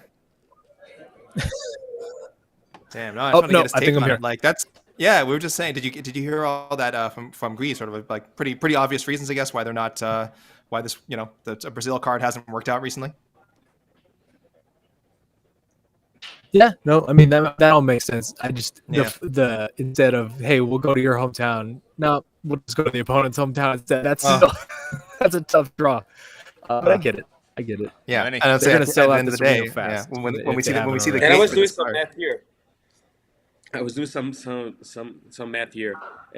So if you sell out a regular arena here in Rio and São Paulo that has 15,000 seats, you will have to charge 3 times the price of the octagon side tickets to have as much money in gates as the London card. Like the cheapest ticket would have to cost 3 times the octagon side for the UFC, the last event here in Brazil, Charles Oliveira and Kevin Lee. You had 3 times the octagon side for the cheapest one to get to $5 million gates. So it's not easy to sell out an arena with that prices, Gui, thank you for doing the math. I hope you didn't. All right, fellas. So use we are the MMA betting calculator. That thing costs like 85,000 USD every time we turn it on. That's like 400,000 real, right? So, again, You may have just bankrupted our Brazilian branch of MMA fighting, but it was worth it though. The numbers sound good, so that's fine. Okay. Shaheen, you were saying we're below. We're a little bit. We're past the halfway point. Yeah. We are well. I think there's a delay on this. Sorry. We are well past the halfway point at this point. We're almost hitting the 20-minute mark. Where's the nerves at now? Because I'm starting to creep up a little bit. I'm not gonna lie. Shaheen, are you seeing anything? Are you looking? Or do you see any movement? Any officials? Anyone from? See Charles here within the next 10-ish minutes. I'm here in the next 10-ish minutes. We might see him, but I don't know. Where are you feeling? Where the feels at right now?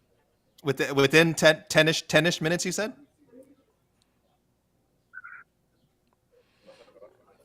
This isn't good for tomorrow.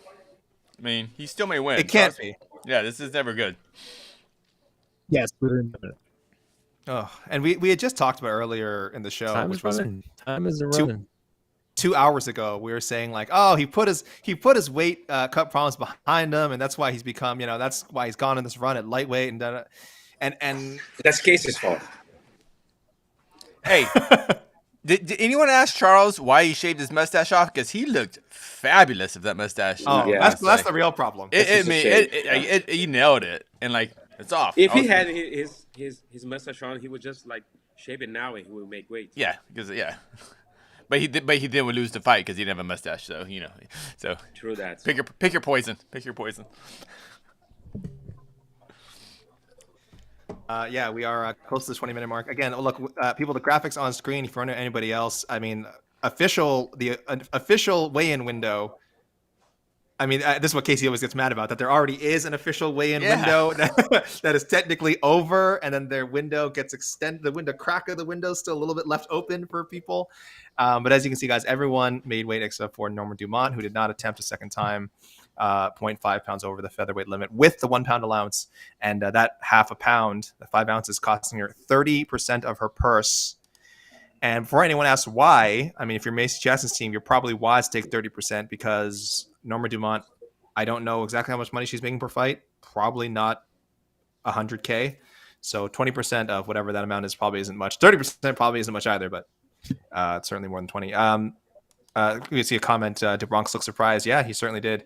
Oh, Charles Tiramisu in the comments. Ha ha ha. Hey, look. Ha, hey, Charles he's getting the Habib reference, getting the Habib comparisons already. That's a good. This is a compliment. This is a compliment. That's a compliment. Yeah. And and Charles Oliveira. We're still waiting for him. We had some people come in pretty late. CG Vergara came in about in the last 15 minutes, but made weight 126. Who else? Who else left us sweating? Even Saint Preux. Saint Preux came in the last like 10-15 minutes. Yeah. Had missed weight the last time he had to fight at light heavyweight. Came in ready for the box this time. Came in with the towel around him, ready to strip. They put the box down. He ended up coming in 205 championship weight, 1 pound under the non-championship limit. So hey, good for OSB. Maybe if Charles Oliveira had been using his scale, we wouldn't be in this. We wouldn't be in this situation. So. Oh wow. Ooh, wow. That's not a burn. I'm just saying. I think clearly sounds like a burn. OSP's scale was off, but the other way because I think he thought, he thought like I'm really close. Yadwinder Grawal saying Dumont made 64K in her past 3 fights. Is that what? Oh, like in total, I would have. There's no way she made 64K. I don't know. Yeah. Yardwinder, I think, give me a source. Give me a source in this, buddy, because there's no way she made 64K per fight. That's like total, then yeah, I might be inclined to believe that. Just trying to see if there's any, because I don't think she's fought anywhere recently that has disclosed paydays. So there's really no way to know that. Her last disclosed payday we would have had was when she fought Megan Anderson in her debut. Her UFC debut, that was in Norfolk, and that was $10,000. So probably more than that, but yeah, probably in the $20,000 range to be accurate. So this is guessing. She's fought in Las Vegas a lot. Las Vegas Commission, they do not disclose paydays. So anything, there's definitely no factual. Nothing factual there. Do we know the answer to this question? Because Patty Mills. I'm not 100% sure. Will Gaethje be the champion, misses a weight, or what? How does that work? I think we were saying before, we think he will be, right? You don't think so? I don't think so. No. Oh. If Charles misses weight, the belt's not on the line. So Well, I know if the challenger No, that's the- incorrect. the That's challenger incorrect. I misses believe weight. the belt would be Sorry, on the line for Justin only. Justin still. It would be a vacant belt essentially. So Okay. So Oliveira would get stripped. He gets stripped if he misses weight, right? Because he can't win the belt if he has. I mean, unless it's you can't do Shaheen, it. will it be vacated if Charles wins, or will he? Oh, sorry. I mean, sorry. Will he lose the Charles? Yeah. Sure. Well, is he losing the belt no matter what if he doesn't make weight? That's the question. Do you know the Wi-Fi? He disconnected. No, it's the Wi-Fi. It's not cooperating with him. We'll ask him again. He got scared. He got scared. Look at that guy. But we will remind people. The titles are UFC determined, right? They are not. The commission does not determine. So if the UFC decided they want to give Justin Gaethje the belt, he wins. They can do that. If they want to decide that Charles Oliveira keeps the belt no matter what, they can do that. If they want to strip him, if he doesn't make it today, they can do that. The belt is 100% under the jurisdiction of Dana White and the UFC. Yeah. All I do know is that if Gaethje had missed weight and Oliveira made weight, it doesn't technically count as a title defense. That's it. But when the champion doesn't make weight, I'm pretty sure, since it's the UFC's belt, it's the UFC's discretion. I'm assuming they're going to strip Charles and still make this a championship bout for Gaethje. And then say if Charles wins, and then the belt will be vacated still. It will actually be a vacated belt. There's a comment in there. How do you MMA journalists not know this? And again, it's because literally the UFC can do whatever they want. Like, we can tell you one thing right now, and if the UFC decides to change their mind, they could absolutely change their mind. It is completely under their jurisdiction. Yeah, like interim belts. Like they just kind of whatever. So we can say what we think should happen and what has happened historically. That may not be the case today. So again, for Iaquinta and Khabib, Iaquinta missed weight, and then they gave him the title fight anyway. And then only, but this was for a vacant belt, and only Oliveira was eligible to win it. So it's really, I don't know, it's really messed up. And this person now is saying there are rules. No, there's not rules. There's not rules. Find the rules. Find the rules. Tell me the rules. Tell me the rules. How what decides if belts get stripped or not? This person just started watching UFC apparently. Yeah. And we got there trouble. we go. Hello. Guy who just woke up. Oi, linda. Dá oi. Dá tchau. Hi. Dá tchau. Hi. That is little Maya. Hello, Maya. Não, tá falando com você. Say hello, everyone. Yeah. That's the real star of the show. That's the real star of the show. Oh, also, could you pronounce Andre Fialho for me, just in case, so I'm not getting it wrong? Yeah, it's Fialho. Oh boy. Fialho. So I was like Fialho. Fialho. That's my English. That's my English version of it. Speaking of Fialho. Fialho. This goes back to the WC had a situation like this. The UFC still hasn't. In WC, Sonnen beat Filo. Guy was talking about this before, who missed weight, but Chael didn't get the belt. Yeah, that was really screwed up. It's very the belt afterwards. Filo kept the belt. No, he gave the belt to Sonnen. Yeah, it was. You're talking about rules. You can't give the belt. Yeah. But that's he did. He just gave him the belt. Yeah, but he did exactly. Yeah. Guys, you beat him. Belts are important, but they are props owned by the promotion. The promotion can do what they want with them. WC, UFC, Bellator, whatever. Name the promotion. That is how it works. It's not like boxing where there's governing bodies. Like WC, WO, things like that, where there is an authority above the promoters that I think that, I don't know, I'm probably speaking on my ass here, but there is another layer of control, I put it that way, in boxing, and some consistency. So if you go to the history of boxing, you will find those situations pretty much handled fairly consistently. But in UFC, MMA, again, promotion is different, and that's how it is. Okay, so what this person is saying, Mr. Boyer, Charles. All right, Benjamin, tell us. Yeah. So exactly, Charles doesn't lose his title of missing weight. It's just because it just becomes a non-title fight in that situation. But if Justin wins, he gets it. So Justin. That is our guess. That Justin should be able to win the title, but we don't know. We cannot say that for sure. Okay. It's just a guess. Yeah, it's just a guess. The UFC doesn't know. Yeah. Remember, the UFC can strip a champion for any reason. For any reason, yeah, Yeah, exactly. they don't like your shoes, you're stripped. Yeah, they can do it. Yeah. So yeah. So so guys, again, we're hoping it's a non-issue. We are less than 15 minutes away now. Remember we did the 10 minutes? He goes, oh, he's going about 10 minutes ish. We're at that 10 minute. We're at that because we said that around the 22-minute mark, and we're right there now. So he should be waiting. Yeah, wait. I mean, like, when did they start the? Well, no, he came in like right near the end. So. Oh, is it an hour at what? I mean, I think they'll give him. I think it's an hour after you weigh in. I think they'll give him till 3 though. I think they'll give him the hour and a bit, just like because when you don't think they started the timer like as soon as he stepped off the scale, right? It's like they'll just say 3 o'clock. 3 o'clock is your with that timer. Go have it in 1 hour. Gui, can you look at this coach's Instagram stories and give us another scoop? Yeah. What's going on? I just text everybody. No one. Oh, if you want another poll. All right, if you want another poll, all right, you sickos. Here's your poll for you. I got a poll for you. Hold on, guys. I got a fiery poll. They're sick. Are you happy? I screwed it up. I like this guy, Joe. Guys, I asked the will Gaethje be? Oh, sorry, I'm looking. These guys are ridiculous. How do you keep acting like you can't cut half a pound an hour? We didn't say he couldn't. But we're just saying we're a little concerned that it's been 50 minutes and he still hasn't showed up. Yeah, I mean, we're being ridiculous. Why didn't you say the same thing about Dumont? Dumont, she could have cut that half pound. Yeah, it's like, dude, half pound's a half pound, man. Like when you're already at like, I don't know, like 5% body fat. I'm sure Joe can cut half pound in 1 hour, but they didn't cut 20 pounds yesterday. So yeah.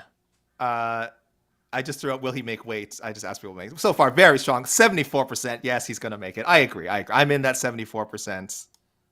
I just don't know, again, what the holdup is. Again, it could be because of what happened the first time. They're like, maybe they're checking multiple scales. They're like, let's really make sure because we don't want to go up there and go through this again and have to do the towel again. And let's just get it right. If anything, maybe he's avoiding having to do the box. Maybe he's just like, let's just get it as low as I can. I don't want to do the box again. I don't want to do the towel. I just want to step on that scale. They read it, boom. And then I want to be able to go back and start rehydrating because, again, his whole day already has been screwed up. I mean, like we said, his cut, his whole recovery has been screwed up.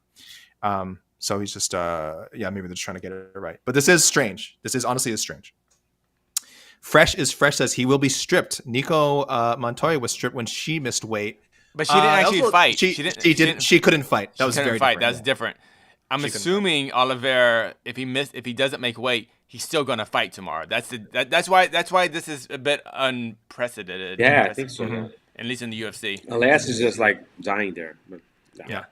And that's the thing about him, and this is very important. Joe, who called us dummies, whatever the last guy was, he can make, like you said, like Oliveira can make 145 if he wants to. He just can't perform at a high level. Mm-hmm. And like he can make that 155, I'm sure, but can he pass the medicals? Can he still get in that cage and perform against someone like Justin Gaethje? We have producer Casey. We have Shaheen knocking on the door right now. Oh, there he is. He says get the news sound effect ready. Get one of the news. I don't know which one. Shane, are you there? Yo. Can you guys hear me? Yes, here we go. What do we got? Yes, sir. All right. So, a couple updates. Speaking with the commission, speaking with the UFC, we actually have less time than we think. That's what Charles Oliveira had an hour from the moment he weighed in. So we actually only have 5 minutes left. And if, oh my God forbid, he does not make it, here is how it will go. Charles Oliveira will be stripped. The title will be vacant, and it will only be available for Justin Gaethje to win. Charles will not be able to win it back. Justin will be able to win because he made the contractual weight for the title fight. So if Charles doesn't make it in the next 4 or 5 minutes, it seems like they might give him a tiny bit of a window after that, maybe like a couple more minutes, but time is fast running out. And if he does not make it, we're looking at Justin Gaethje being the only person able to walk away with this lightweight title on Saturday. Wow. Woo! Story time, man. There you go. That's so people, wild. Hey, listen, guys, we were telling you in the comments. So just to be clear, we didn't know. Sean, you have a window after the window. Yeah. Well, so I was speaking to a couple different people about this. It's ultimately up to the commission. Technically, Charles is only supposed to get the 1 hour since the moment he weighed in. And he weighed in around 10:55 local time. So that really, he has about 3 minutes. But if they want to give him a couple more, a little bit of wiggle room up to that final hour mark, which would be in 9 minutes, it's within their right to do that, but they're not supposed to do that. It's sort of one of those unwritten kind of fluid things. But It's ultimately, MMA. we are officially in the panic hour. Like, it is official. Like, it's go time now. Like, this might, who knows at this point? Anything could happen. Shaheen, are Gaethje's people down there? Because if I'm Gaethje's camp, I have someone right by that scale. Because if you go to any boxing event, the opponent is always there for the weigh-ins for the opponent, their opponent. So I'm really surprised Gaethje's people aren't there to make sure that Oliveira is making weight, on the up and up.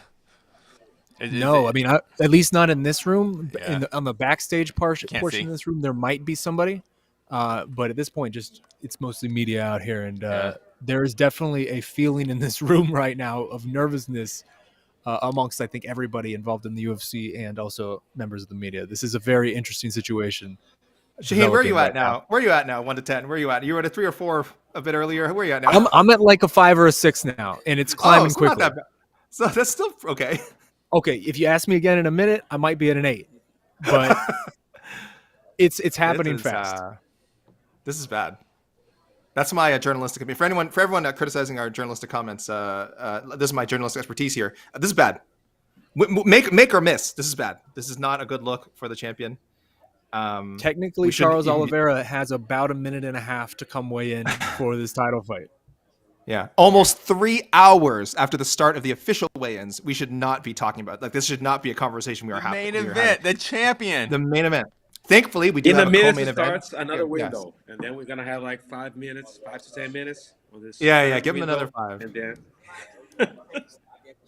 because if I'm not just Gaethje's too, like that's also.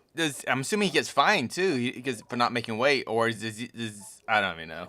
He makes weight. So just to play this out, if this does happen, which again I don't want this to happen, but if it does happen, it will be the first time in modern UFC history that we get an exact situation like this, where the challenger will be able to win the belt, but not the champion. We've seen other situations. Luke Rockhold, Yoel Romero. Yoel won. He was the one who missed weight. He didn't get the belt. Figueiredo, Benavidez. Again, Figueiredo missed weight. He won. He didn't get the belt. This exact situation has not happened, and it looks like a hush has just hit the room. Something is happening. We're about to see the champion, I think. 35 seconds left. Shaheen, start counting down using our timer just really loudly, like just so the whole room can hear you. Just I got the music going on and everything. You guys can hear the music in there, right? This is like holy cow. I wish I could convey to you the tension in this room right now. Oh, I feel it. I'm glad I'm not there. My anxiety would just be going. Only 10 seconds left. 9. The scale is going to explode. Oh God! People know that, right? Like oh no! Here goes! No! Like you're not even cover your ears! Cover your ears! Oh shoot! All right. Well, is this heaven? Something is happening. Something is happening. Right.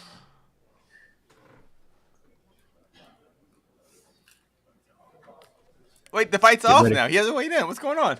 The commission is coming to the stage. I believe the champion is in the building. The box is coming back out to the scale. Box of redemption. Here we go. Here's the box. He's gonna make half a pound.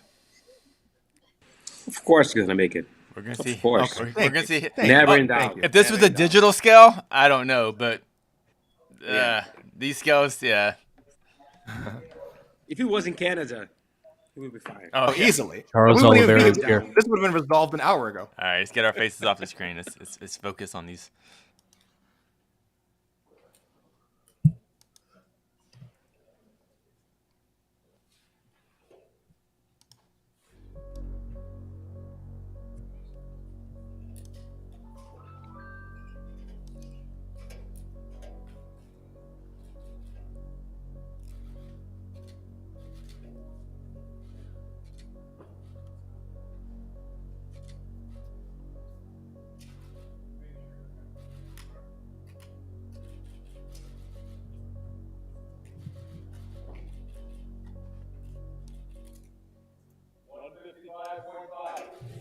Whoa. No change. 155.5. He doesn't know what to do, though. Whoa. 155 1/2 pounds. So it was The the current same weight as champ, his Charles 155.5. Oliveira. Charles is now stripped. He's done. Leaving the stage. This is I believe surreal. This is over. Charles Oliveira has missed weight for this title fight against Justin Gaethje, UFC 274. I think we're gonna have a lot to discuss, fellas.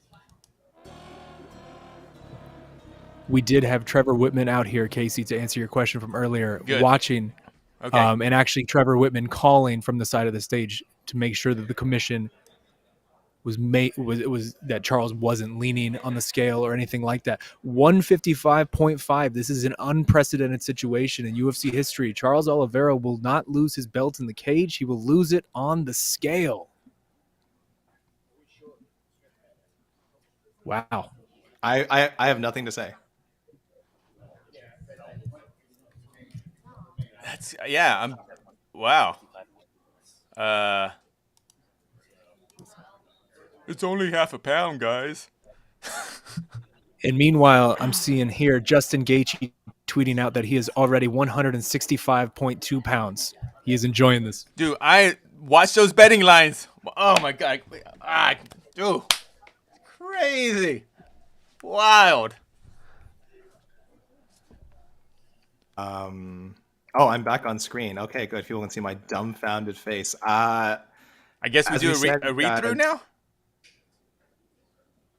I'm seeing Oliveira already down from minus 180 to minus 165, and that is gonna keep on moving. I'll tell you that much. That is yeah, I'll do a read through. Yeah, sure. All right, guys, let's go from top to bottom here. You just saw. Hey, yo. I'm not Mike. I don't care about the showmanship. Yeah. I feel like the music is really inappropriate right now. No. Are you ready? Yeah. Are you gonna start at the bottom and go to the top? What are you gonna do? No. All right, here you go. Get focused.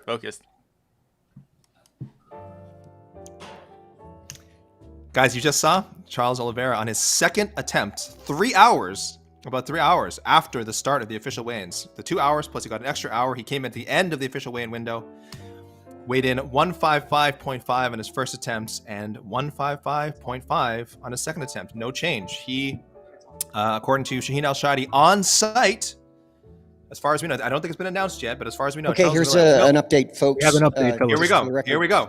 The fight is still on, and the title is currently vacant. If Charles wins the fight tomorrow night, he will win the fight, but the belt will be vacant. If Justin Gaethje wins the fight tomorrow night, he will win the championship. Any questions? Fine. Is that clear for you? The fine. We'll find that out shortly. Is it fine for me not knowing? might not have been arranged yet. Who knows?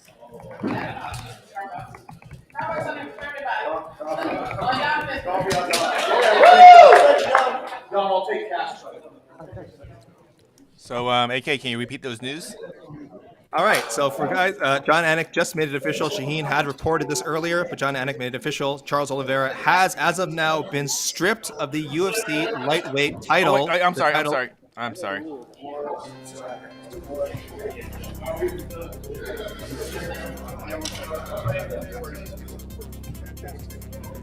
As previously reported by our own Shaheen Al-Shadi on site, and now confirmed by the UFC through a John Anik announcement, Charles Oliveira has been stripped of the UFC lightweight championship after missing weight by 0.5 pounds on his second attempt and making weight. The UFC lightweight championship is vacant. Justin Gaethje is eligible to win the title on Saturday night if he defeats Charles Oliveira, so the fight will proceed. I think we don't know the purse percentage yet. That Charles Oliveira may be fine, but we imagine it'll be something in the 20 to 30% range, probably closer to 20%. In better news, we do have a strawweight championship co-main event rematch as Rose Namajunas and Carla Esparza both came in at 115 pounds championship weight, so that fight's official. Michael Chandler came in at 156 for his highly anticipated lightweight bout with Tony Ferguson, who came in at 155.5. Ovince Saint Preux at 205 for his light heavyweight rematch with Shogun Rua, came in at 205.5.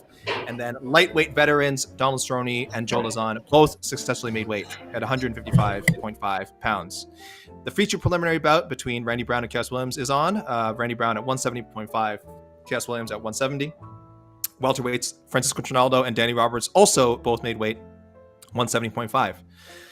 We had another miss in a women's featherweight bout in the preliminaries. Macy Chiasson made weight, 145.5, while Norma Dumont came in 0.5 over the limit. She did not take an extra hour to make a second attempt.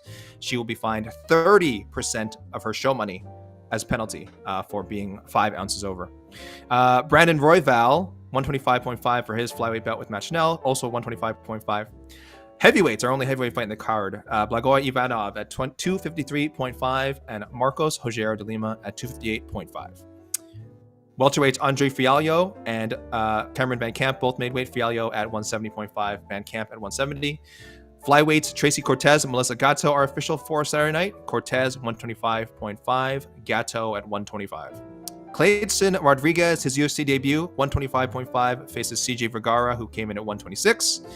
Strawweights, Lupita Godinez, Ariane Carnelossi on points. Godinez, championship weight, 115. Carnelossi, 115.5. And then the preliminary bantamweight opener, hashtag Journey Fernie. Journey Newson at 135.5 and Fernie Garcia at 135.5. So thank you, everyone, for joining us.